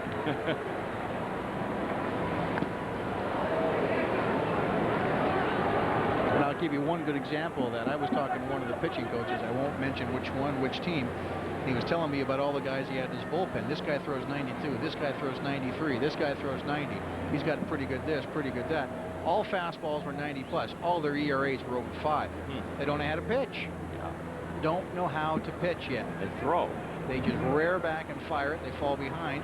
Plate gets smaller. Hitters are looking for a fastball. They get it, and they can turn on that 90-mile-an-hour fastball when they're looking for it. Sure. 3-2 here to Henderson.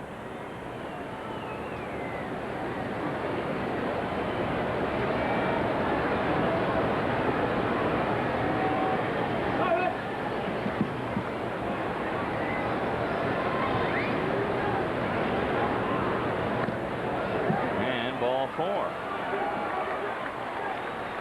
Second walk this inning, and now they're at the corner. Yeah, going back and looking at what Valdez did. Valdez walked 5. And he's not that kind of a pitcher. I think when Valdez was out to the mound and walks 5, you're in for trouble. Plus, he fell behind Cedeno, and I still think that's a crucial at bat in this ball game, as it turns out it is. But you go behind Cedeno with a base loaded 3-0, then you get a strike. Now you got to throw a strike. You got to throw a strike. And that's what he's looking for. He's looking for a good pitch to hit, and he got the good pitch. Now here's Edgardo Alfonso for 2 with a walk. Henderson started to go again. Not getting a good jump over there at first base, and you wonder, maybe are the Dodgers up to a little shenanigans with the ground screw. Sometimes when a team comes in with good base stealers, a little extra water in that area over there. A little softer dirt. You just pile on the soft dirt there. Comes like the beach, doesn't it?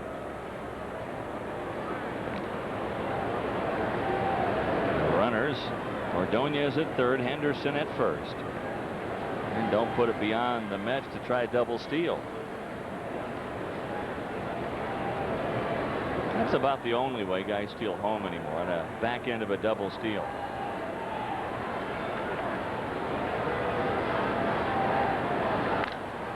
Ground ball, could be 2. Young's got it. There's 1, and a double play prevents another run from scoring. So Herges comes out of the pen to slam the door, but the Mets get 4 and lead by that many going to the bottom of the 6th.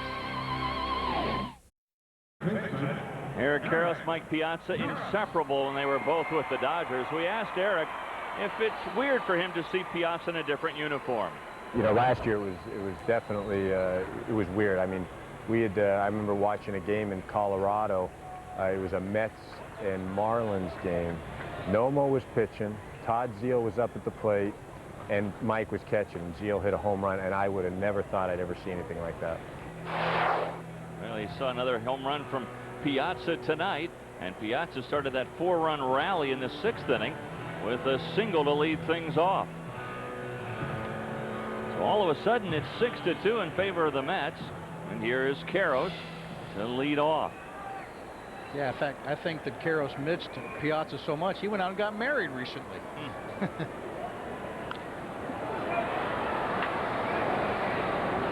Piazza still single.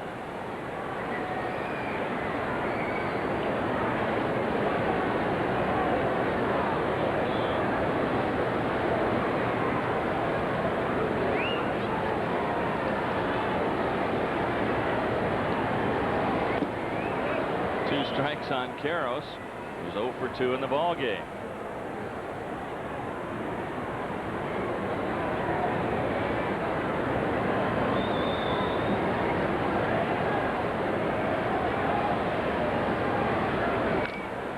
Karros pokes it out to right. This is going to drop for a hit.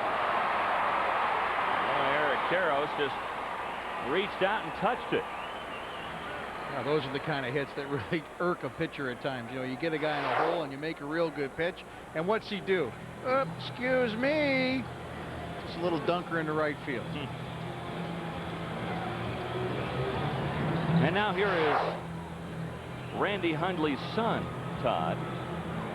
I'll be calling him Randy for the rest of his career, whether he likes it or not. I'm sure he doesn't mind. Hundley, last time up, this is what he did.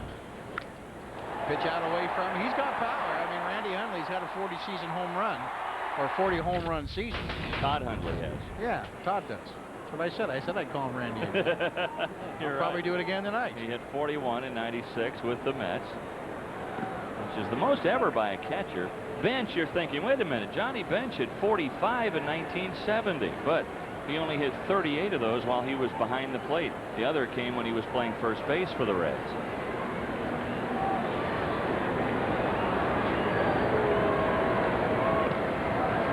Missed outside, 2-0 now to Hundley.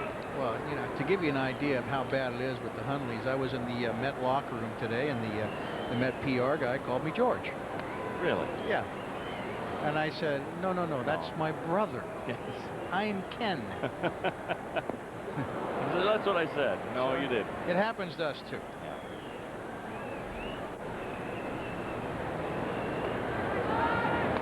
Yeah. 2-0 forkball. Hundley couldn't catch up. See what he did with the Mets. Remember, 41 of those came in 1 year. Okay, some of you youngsters out there are saying, who in the world is Randy Hundley? Well, he was longtime catcher for the Cubs, Todd's dad, and he got Todd behind the plate when he was only 4 years of age. First time that Todd ever put a mask on. And Randy, he was in high school. He said, are you sure you want to catch? And Todd kept saying, yeah, I want to catch. Fly ball right field. Tagging at first, Karros, but he's not going anywhere. Strong throw from Cedeno. And Hundley finally convinced his dad that he wanted to be behind the plate. So Karros at first with 1 out here in the 6th inning. We'll flash in some American League scores for you.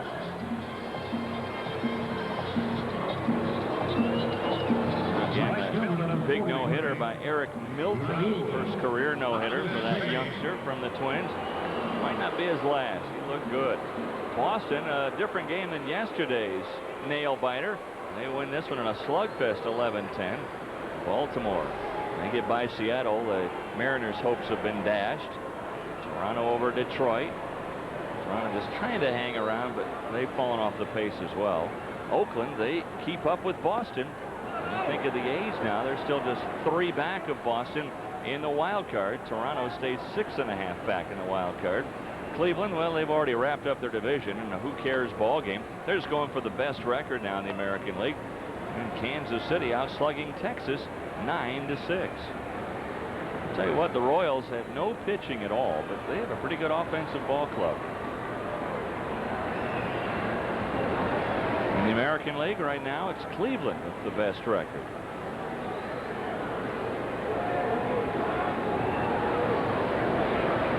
And the reason you look at the records is this one fouled off by Mondesi. As you start looking at playoff possibilities and who would play whom in the playoffs. And of course, everybody's looking for what? The home field advantage. Absolutely.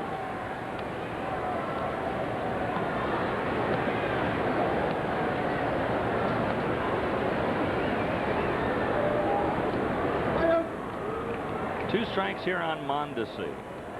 He has become the whipping boy of these Dodger fans. They have been on Mondesi pretty hard. And they get him looking. Listen to the crowd here. 3 pitches, 3 strikes, you're out against Mondesi. 4 strikeouts now for Masato Yoshii. Let's take a look and see how the pitches. First pitch off speed, pitch way out in front. Another off speed pitch, he pulls it. And this time the check swing.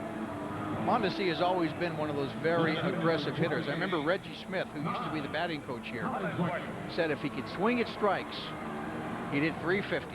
But he's a very aggressive hitter, and he will swing at bad pitches, especially if he is behind in the count. Now Todd Hollinsworth.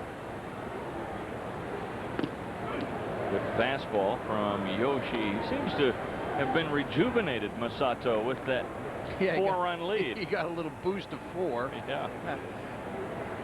If he could go 6-7 innings, Bobby Valentine would be very happy. Bobby Valentine's got a very good and a very deep bullpen. The problem, it's a good one for the Mets, is who's going to be their closer coming down the stretch. Yeah, those are good problems to have. You know, they've got John Franco just off the DL. And of course, they've got Armando Benitez, who's filled in and done a great job in his absence. And don't forget, they made a trade with Oakland. Got a guy named Billy Taylor, who had 20-plus saves with Oakland.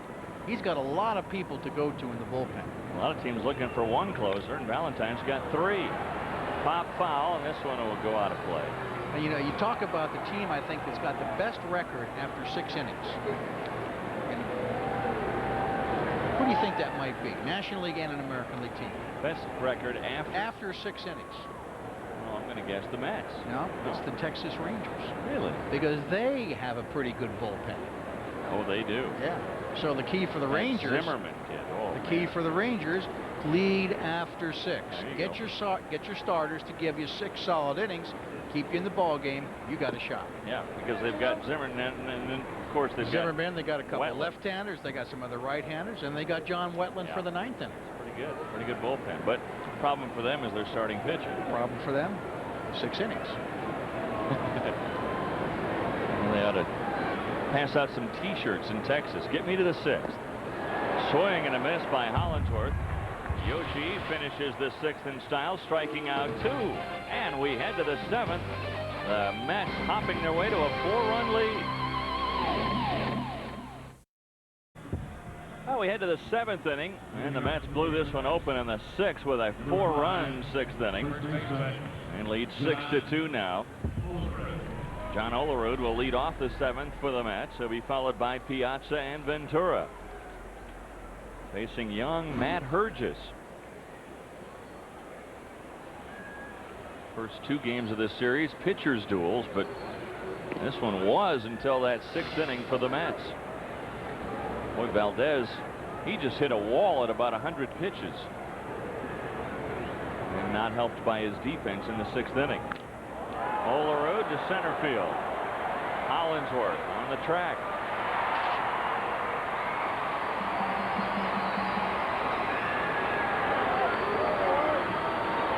John Olerud, 1-4 now in the ball game, and here comes Piazza. And here the crowd. You know, the crowd, so vocal. You know, a lot of people are thinking this might be the worst trade the Dodgers ever made. Well, I think you'd have to go back and check the record books, but I tell you what, people get very, very You know, a lot of people get upset. A lot of people get happy to see him come back to town. I'll give you one worse than that in Dodger history. Recent Dodger history. Delino DeShields for Pedro Martinez. Yeah.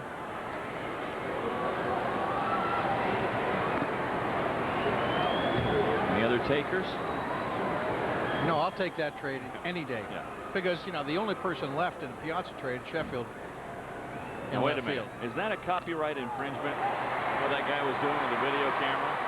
Didn't he hear the disclaimer? Yeah, he did.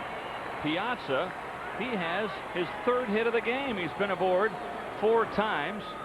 Don't go out and sell that as a copy of this ball game. Piazza just a very good hitter. Yeah, I mean, he just does everything that you have to do. Look at the eyes on the ball, watches the eyes all the way through the swing. And a chance to reacquaint himself with his old friend Eric Trying Karros. to figure out where they're going to go after the game. There was a story in the paper here today in the LA Times saying that the Dodgers had attempted to trade back for Mike Piazza. Now, we haven't been able to confirm the source of the story or any validity to it, but yeah, it would almost be good if we had a chance to talk to, let's say, Steve Phillips, who was in town, but I didn't see him before the game today, or Kevin Malone, whom I also did not see today, to see if indeed some phone calls were made. But I can't picture the Mets giving up Piazza. They signed him, and I think that, you know, one of the things that was said in that article today, Steve Phillips says Mike Piazza is a Met for life. Right. And that's a quote. At least for the next 7 years. Yeah. 2-0 here to Ventura. And an off-speed pitch from Hurgis. Fool him, and it's 2-1. Robin Ventura, a 58-game hitting streak in his career. No, not in the big leagues. DiMaggio still got that record. But in college, a 58-game hitting streak. And he went to Oklahoma State. Yes, he did. Stillwater, Oklahoma. Gary Ward had a tremendous team for many, many years. Ward has since retired at Oklahoma State. A 2-2 pitch. Fouled back.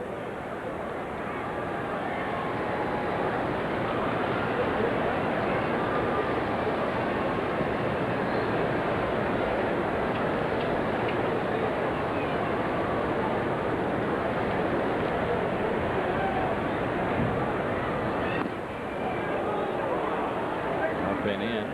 Ball 3, 3-2.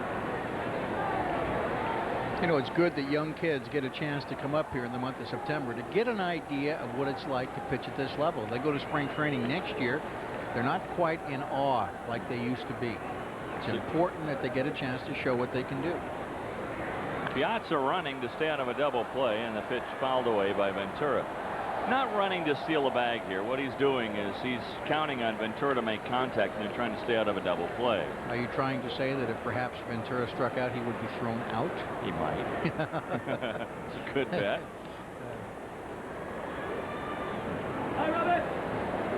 Let me ask you a question from a former player's perspective and now broadcaster about September call-ups. Piazza running again. Pitch taken for ball 4. And that's a walk to Robin Ventura. Do you think, because right now there's no rule on the limit of the number of players that can be called up by organizations. Some bring up a handful, others bring up several players. Do you think there ought to be a limit, say 3, 4, 5 players? Somewhere set the table where, okay, you've got to bring up 5, you must bring up 5, or you can bring up, like it is now, any number you want. I think you should bring up any number you want, and they can bring up as many as 40. Every major league team has a 40-man roster. You can bring the 15 that are on your roster up no matter where they are. They could be from A ball or from AAA ball. And every team has a right to do that. Of course, it costs a team more money to do that because you have to pay them a major league salary for 1 month. You have to pay for road expenses, hotels, all that kind of stuff. Teams usually bring up guys that they want to look at for next year. High fly ball, deep left field. But this one will stay in the yard. Just in front of the warning track. Sheffield hauls it in. Dunston gave it a ride, but not far enough. Yeah, I think that, you know, the Dodgers bring up people that they want to look at for next year. They want to see them in the big leagues. The Mets are in a completely different situation. The Mets are trying to do anything they can to win the division. They'll bring up one pitcher to play against one hitter. They'll bring up one guy from the minor leagues who might do nothing in the big leagues except pinch run, right, because he's got great speed. And those are the guys that the Mets will bring up. Matt Franco having some fun over there watching Sheffield go back on Cedeno. Well, I think there are times, especially in some of the smaller market ball clubs, say Montreal might only call up 3 guys because they don't want to pay the major league minimum for that month. No, the major league minimum is $200,000. You got to divide that by 6 months, really. Right. So it's 16% of $200,000 that you're paying the guy for a month, which is usually a big raise for the kid. Oh man, huge raise. They're happy to be here for the month. Yeah, it becomes a dollar and a cent situation for certain clubs. It does. But not for the Mets. I just tend to believe, and I'm probably wrong about it, but if you have a 25-player limit all year, then all of a sudden you just open the doors September 1st. Seems a little strange. Stretch time at Dodger Stadium. The Mets leading it by 4, 6-2.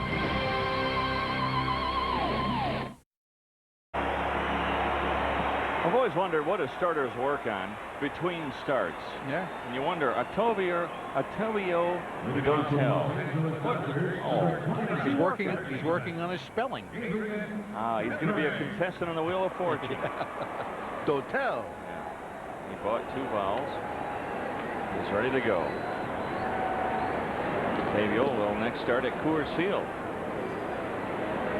I'm sure he's already thoughts of that dancing through his head. Well, here's Yoshi still out there for the Mets. Hoping for rain. Yeah.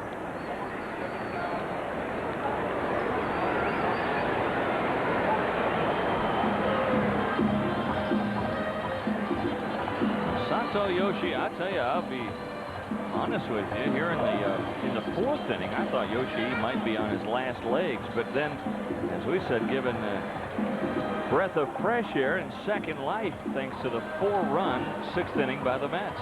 Here's Adrian Beltre to lead off the 7th for the Dodgers.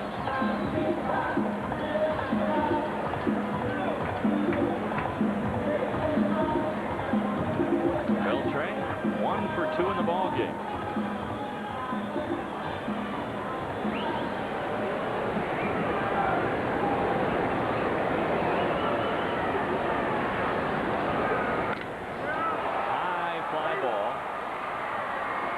Dunston and Cedeno converge.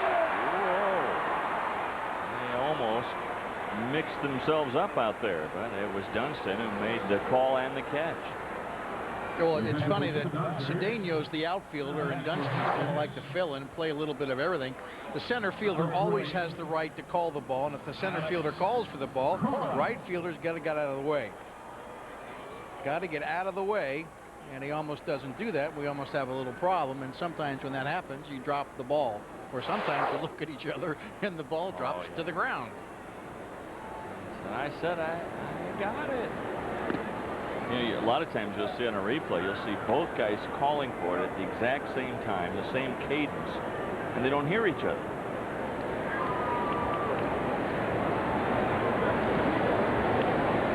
Alex Cora pinch hitting here for the pitcher. Yes, he is related to Joey, younger brother.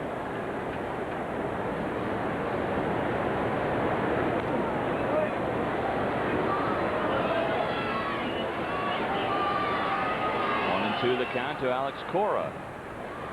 Plethora of second basemen right now for the Dodgers. They've got Counsell, they've got Eric Young, Cora. Vizcaíno can play over there. 2 balls, 2 strikes. But I think Eric Young is the second baseman they'd like to see out there. He doesn't have the greatest range, I think, you know, but he's the guy that's going to give you the most offense over there. No question. He's going to run the bases well and give you that spark at the top of the lineup that you need. He enjoys hitting leadoff, too. A squibber by Cora is going to drop for a hit.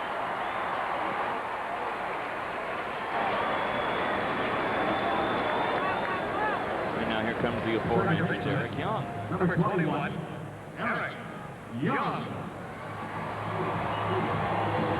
Interesting story of how Young eventually was drafted by the Dodgers. Eric was playing at Rutgers, playing football for Rutgers, but also playing center field for their baseball team. Well, one day, just kind of horsing around, he decided to take infield practice. One of the Dodgers scouts happened to be sitting in the stands when he was taking infield practice. Remember, Young was a center fielder, but Gil Bassetti saw him take infield. And when the draft came up, the Dodgers took him as a second baseman. And Eric Young said, "Where'd you get the idea that I play second base?" And Bassetti said, "I saw you taking infield practice, and I saw you as a center fielder, but I think I project you more as a second baseman in the big leagues." And they drafted him. Here he is. The rest is history. A low draft pick, though, 46th round. But he's made it all the way to the big leagues with a lot of hard work.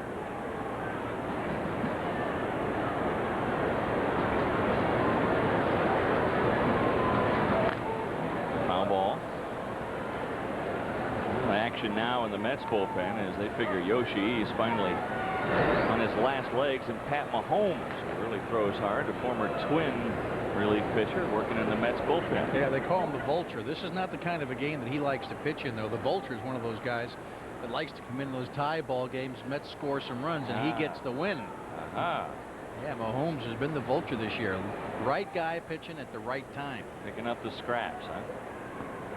Swing and a miss by Young, a wild swing, and he strikes out. Now a half dozen strikeouts for Yoshi. And once again, he gets him to swing at the bad pitch. Get ahead with strikes, get him out with balls.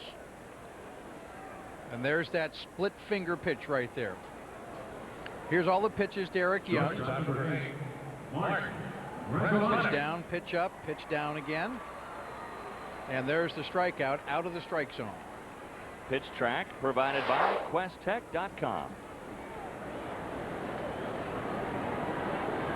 Masato Yoshii. This is probably it for him. He's scheduled to bat second when the Mets come up in the 8th inning. Ground ball, Ordonez. Quick flip over to Alfonso, and that'll do it.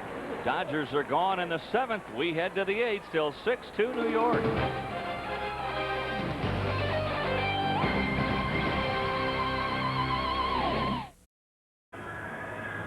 Now here's some real entrepreneurs. Yeah. Don't be surprised that these two guys here someday are multi-millionaires with their own restaurant chain somewhere. Well, these guys work for FX. They're in our promotions department. That's FX Cap Night. Oh, yeah, baby. Oh, he's got it all, man. Go number 31, go blue. Let's go. Well, Blue's got a ways to come back in this one. As the Mets lead 6-2. We go to the 8th inning. Jamie Arnold now coming out of the pen for the Dodgers. Jamie Arnold been up, been down this year. 2-3 ERA, 4.76. He's been in 33 ball games. Pitched mostly out of the bullpen. Ray Ordonez to lead things off for the Mets.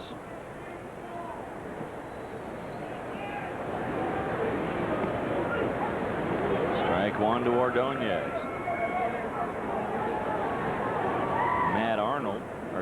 Matt Franco has grabbed a bat. He's in the on-deck circle for the Mets to bat for Yoshi.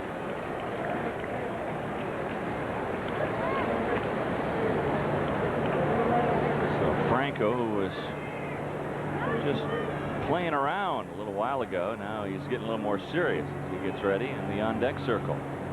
Masato Yoshi seemed like he was in trouble almost all night long, but 7 effective innings. Good play by Arnold to spear that one. 1 gone in the 8th.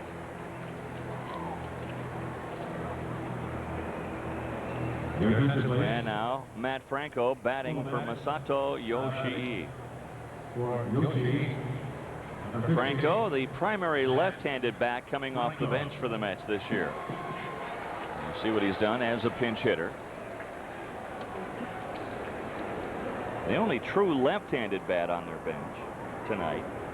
Lopez and Bonilla both switch hitters. Yeah, whatever happened to Bobby Bonilla, and we talked about him a couple weeks ago. I don't even think he's going to be activated for the playoffs. I think he's just running the string out here with the Mets. How quickly his stock dropped, huh? Somebody will invite him to spring training next year. Somebody. Probably not the Mets. And probably not the Dodgers. I don't think so. Upstairs, 1 and 2 to Franco. Not related to John Franco. Although both are left-handed. Strike 3 call. So 2 gone here in the Mets' 8th inning. And as you know, the Mets battling for the wild card spot and maybe first place in the East. But the Phillies are coming to town looking to play spoiler. Phillies Mets FX Baseball next Saturday, 7 Eastern, 4 Pacific.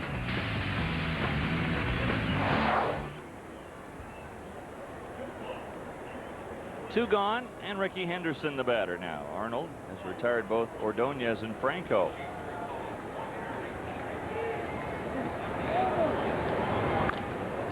Bouncing ball, Young. Easy inning for Jamie Arnold. Mets go quickly and quietly in the 8th. Still 6-2 as we head to the bottom of the frame.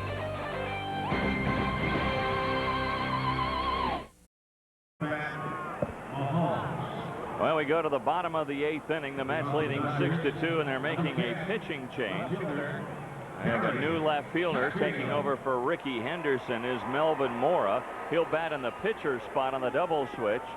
Dunston stays in center field, and the new pitcher is Pat Mahomes, and Mahomes will bat in Henderson's spot on your scorecard. Mike Piazza has been impressed with the Mets bullpen on a daily basis in New York.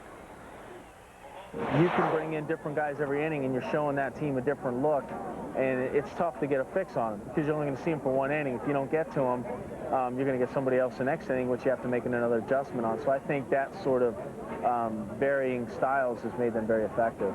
Well, Piazza should know he's been catching all these guys, and it is an effective bullpen for the Mets. Sure it is, and they have left-handers and right-handers they can go to, and they can get you 1 batter at a time if they have to.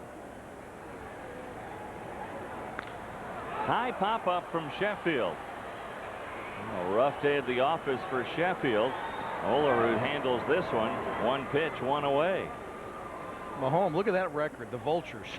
I love that name, the Vulture.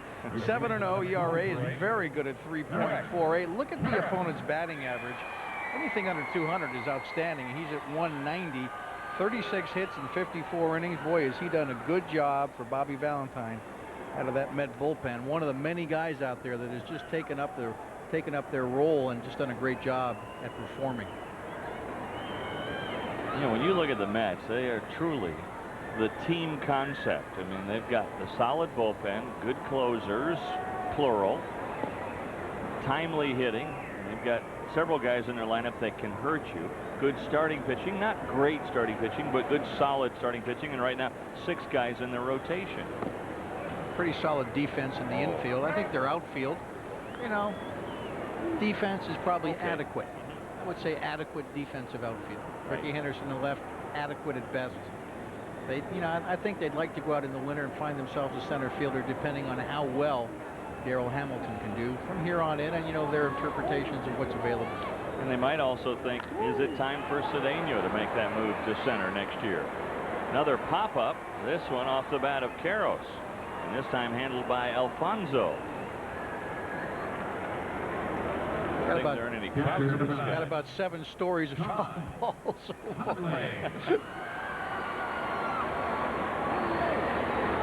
Now Todd Hundley. There's a story, and I don't remember the name of the player, but it was way back when. The player went in to ask for a raise, and the team wouldn't give him the raise. And it was only, I mean, back then it was a raise of maybe $100.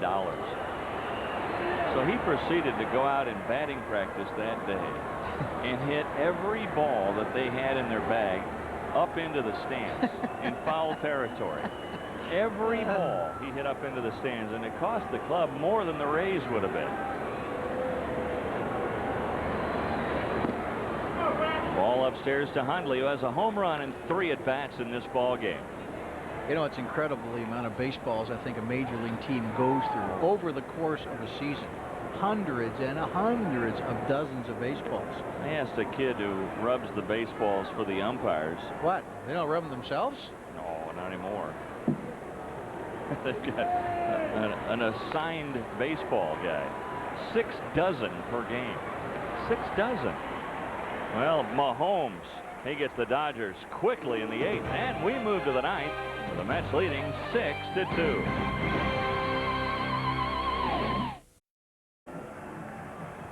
Yeah, boy, a young fan who still thinks back to the past, the Brooklyn Dodgers. Of course, L.A. Dodgers moved here in 1958. 6-2. The score as we go to the 9th inning. Ricardo Alfonso will lead off for the Mets. He'll be followed by Olerud, and then you'll hear who's up after Olerud. Mike Piazza.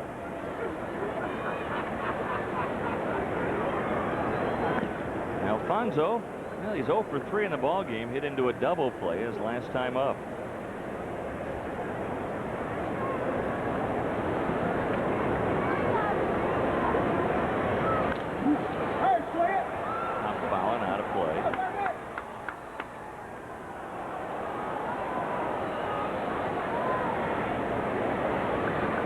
It interesting that these two teams almost seem joined at the hip in baseball history. When you think of the last time the Mets were in the playoffs, 88 against the Dodgers, and that's the last time the Dodgers won a World Series.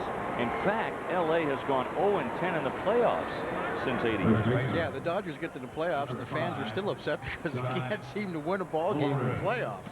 Win a playoff game. And this year, of course, Kevin Malone, the general manager, said that after he spent all that money putting this team together, we're going to win this thing and we're going to win a playoff game this year, and it's just gone completely south. I mean, we had talked about it earlier. It's going to be interesting to see what this team does in the winter. Are the Dodgers maybe the biggest disappointment for baseball in 1999? Well, the Dodgers are Baltimore. Yeah. I think Baltimore 2 years in a row is going to get my vote.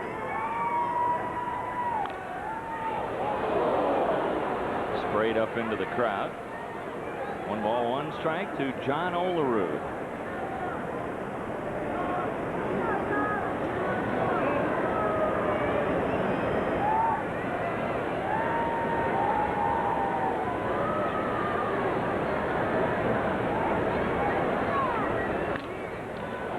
Base hit. Olerud has 2 hits in this ball game.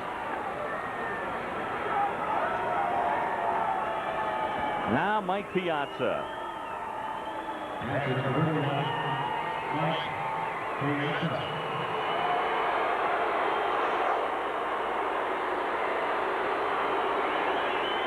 what he's done in a Mets uniform here at Dodger Stadium. 2 of those home runs in this series, 1 tonight.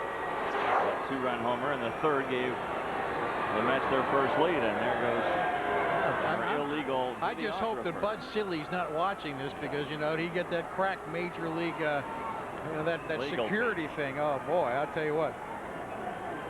Especially those New York people that come here and they're taking a free feed. Piazza into right. Mondesino. Piazza has his 4th hit of the ball game.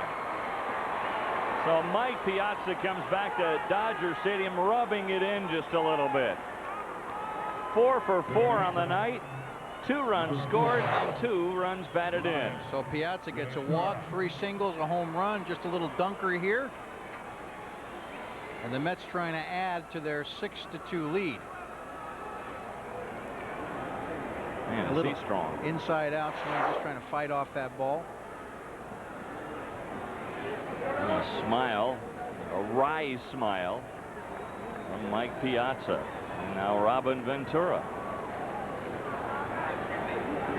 Coming into the ball game, Piazza at 313, 4 for 4. He's up to 319. Should put him in the top 10 National League hitters.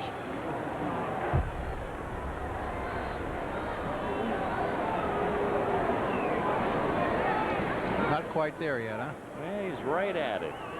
Hamilton was hitting 319 coming in, and Vidro of Montreal, both at 319. So Piazza's right on the board. Hamilton made an out, though, before he came out of the ball game. So he'll replace Hamilton. Well, he might be in the top 10.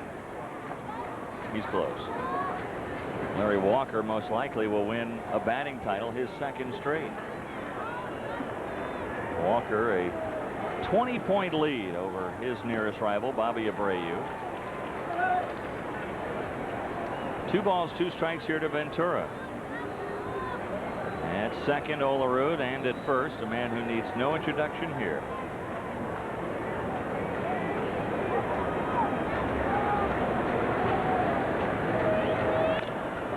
Bouncing ball. Queiroz to second for 1. The relay. Ventura doesn't run well. Remember that broken ankle a couple of years ago. Double play helping out the Dodgers. They come to bat in their final at bats, trailing by 4.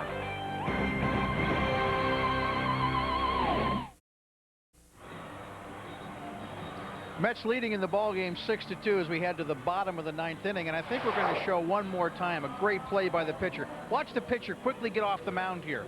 I mean, he's running hard to first base. Now you see Queiroz go to short for the force out. The quick relay back, and look at the pitcher. He's set up just like a first baseman would be. A lot of times in situations like that, you see the pitcher struggling to find the bag. Yes. The key from the pitcher's point of view, take the first 7 or 8 steps hard to first base, slow down, set yourself up. He did a great job right there.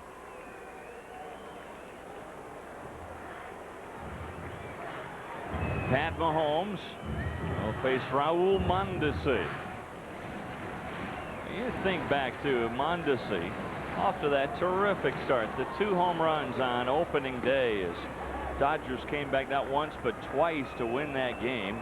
And they're playing against Arizona. Yeah. I'm sure that Randy Johnson was on the mound. It was a great way to start the season for both Mondesi and the Dodgers. But it was only one of 162. You're right. With the Dodgers with that proverbial fork in the road, and it was a big detour for them. 1 ball, 1 strike to Mondesi, who is 0 for 3 with 2 strikeouts in the ball game. That one got a piece of both Piazza and Randy Marsh.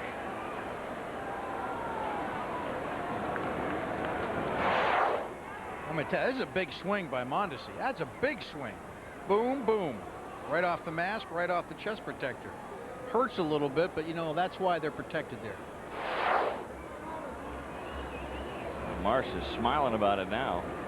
That's a little wake-up call. Doesn't feel a whole lot better to Piazza. Just missed outside. Now, how could he not swing at that pitch? I don't know. Boy, I tell you what, that pitch could have said he was a free swinger. He is a free swinger. That's why I said that. Boy, he's got to be chasing that baby.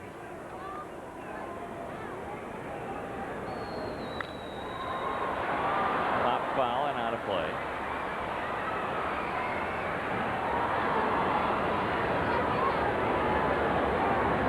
See right now the easy target, but anytime a team goes south like the Dodgers did this year, there's more than one problem. No, it's not one guy in the Dodgers that has made this team, you know, dysfunctional. This is a dysfunctional team. Yes. They got a lot of problems over here. They got to cure. 2-2 fastball hit in the air to right center field. Cedeno, 1 out in the 9th. The executive producers of FX Baseball Saturday Night are Arthur Smith and Bill Borson. Coordinating producer of FX Baseball Saturday Night, Larry Myers. Tonight's game produced by Jim Drake, and the head of field operations is Andrea Jenkins. And Davey Johnson, I'm sure already drifting to thoughts of the year 2000. What's Johnson going to come up with to turn this Dodger ball club around? You know, one of the people in the truck that we didn't mention, and normally we mention this guy, Mr. Met, Matt Lip. Oh, yeah. Who works in the truck. You know, he's always got that Met pen. You know, and I'm tired of him always talking about the Mets. I know that Matt Lip in the truck tonight, very happy. His Mets are winning. And his Mets will keep pace with Cincinnati in the wild card and stay 2.5 up on the Reds and pick up a full game on Atlanta, pull to within 3 of the Braves in the East. Remember, 6 games between those two ball clubs before the regular season is over.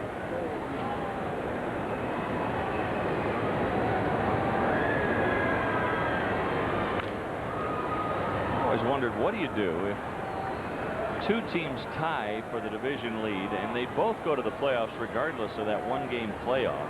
Now what do you do as a manager? I mean, in that game, you're going to be in the playoffs either way, win or lose that 1 playoff game for the division title. Do you go for the division title and use your best pitcher? Or do you save that pitcher for the first game of the playoffs?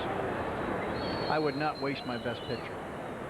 Definitely not. The most important thing, I think, have your #1 guy ready to pitch 2 games in the playoffs, especially since the first round is 5 games. So you're in the dance. You want your dance card to be full when you get there. I want it to be full. Hollingsworth. And he comes up with a 1-out single. Number 29. Don't forget that Hollingsworth, in 1996, Rookie of the Year, has had trouble finding some playing time since then on a regular basis. Bobby Valentine said it before the ball game. I asked him who his top starters were going to be. He may have to use his top starters in the last 2 games of the season to get to the playoffs, but said he was comfortable with the 6 starters that he's using right now to start anybody in the first 2 games.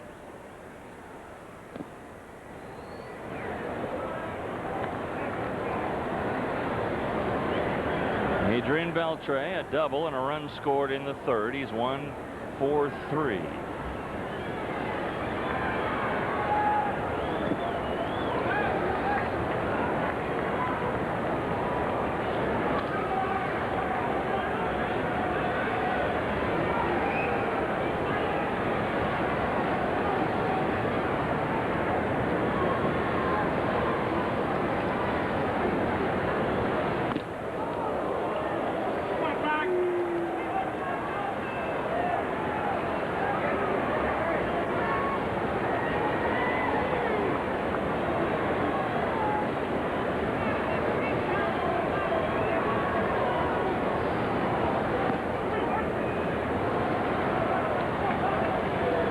And a strike here to Beltre.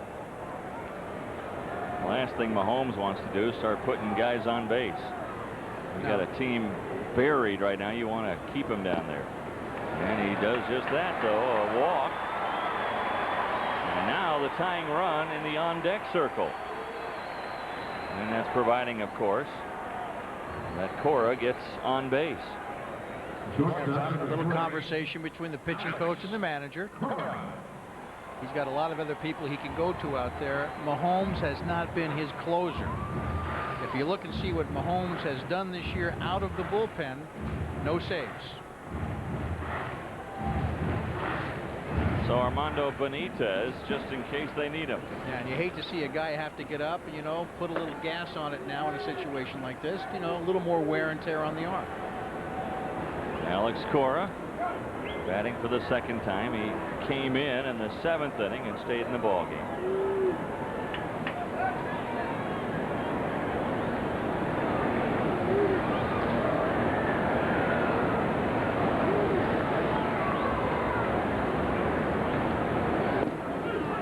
And Mahomes isn't going to repeat what he did with Beltre. He quickly gets ahead of Cora, 0-2.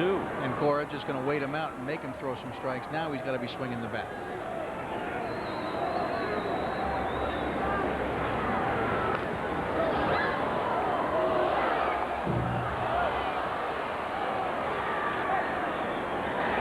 I think when you talk about Alex Cora and the Dodgers, people just generally say best defensive infielder they have, period, in the whole organization.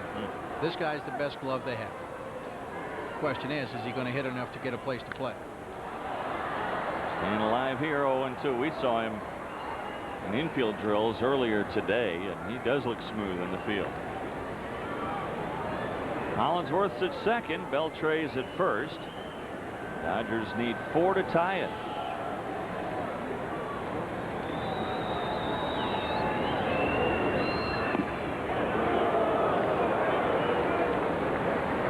Ken, I thank you for your hard work tonight. It's been fun working with you again. It's been a long time since you and I worked together. That's right. It's been fun. Thank Jim and Larry in the truck for babysitting me tonight. It's been a lot of fun here working with you guys. Another foul ball by the Dodgers.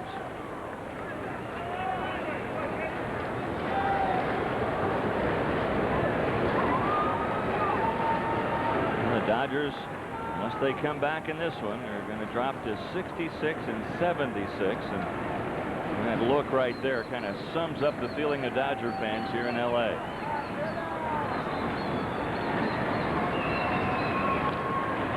Now back our way. Yeah, it's been a long time, I think, since the Dodgers had bad years like the year they're having now. Usually the Dodgers like to consider themselves an organization that's going to be in the hunt most of the time, going to be a threat. Especially this year when they went out and got Davey Johnson as their manager. They went out and got Kevin Brown as their ace of their staff, and he's pitched very well this year. He's done his part, but other parts missing. That's a foul ball, just wide of first. Boy, Cora just missed, making this a really tense situation for the Mets. Yeah, I think anytime you can put the tying run up at the plate, you've made things interesting, and the Mets are still down 4 here, but with 2 runners on base. And this ball just foul all the way here, not even close.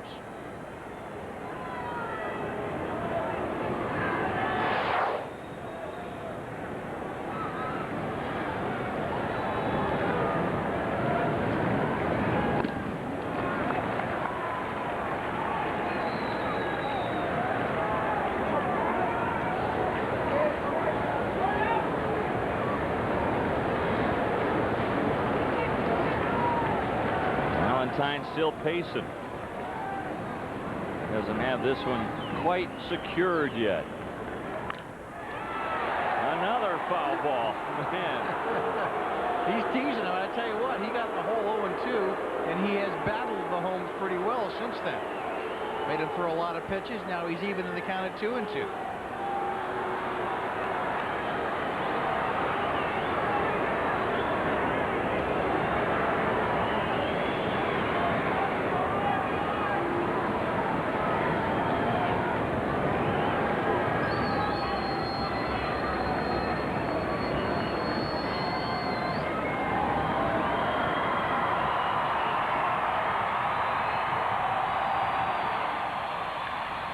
Slapped on the ground, could be 2. There's one, and the double play to end it. And Slick as Ordonez flips it to Alfonso. And the Mets win their second of 3 here in L.A. as Mahomes comes up with 2 scoreless innings of relief in relief of Masato Yoshii. And how about Mike Piazza on his return to L.A.? 4 hits tonight for Piazza, including a 2-run home run. And of course his batting average now as a Met against his former team over 500. Don't tell me he's happy about this win. Don't tell me he's happy he made the move. He's in the hunt. The Dodgers are going the other direction. Well, that smile tells it all. And in a game where the Mets played great defense, our Georgia Pacific play of the game is a defensive highlight. And of course, when did this take place? In the very first inning. Great play by the center fielder Dara Hamilton. He stayed in the ball game for one inning, bangs that left knee against the wall. He got an at-bat. He came out of the ball game, but that was the play of the game. A terrific catch. So now when the Mets, as they congratulate each other, they know they have gained a game on Atlanta, who lost today to San Francisco. And they stay 2.5 up on Cincinnati. It's getting wild here, coming down the stretch with 19 games to go. Well, Cincinnati is still winning. I know the Mets are looking ahead to the games they have with Atlanta, but they're also looking behind them. And you said it so well at the start of the ball game.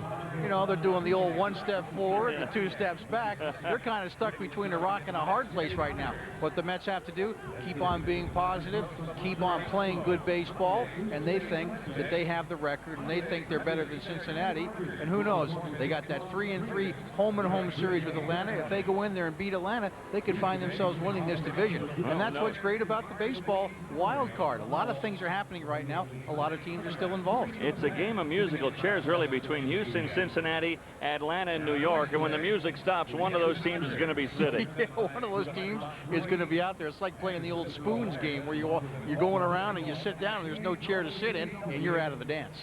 So once again, the final score, the Mets 6, the Dodgers 2. Join us Thursday on Fox Sports Net when you'll see either the New York Yankees at Cleveland or the Chicago Cubs at Cincinnati. Check your local listings for the game and time in your area. Next week on FX Baseball Saturday Night. It takes place as part of our Saturday Night Bash with the Phillies and the Mets, 7 Eastern, 4 Pacific. Coming up next on the East Coast, it's Groundlings. On the West Coast, Tough Man. For Ken Brett, Dave Armstrong saying so long from Dodger Stadium. You've been watching Baseball Saturday Night on FX.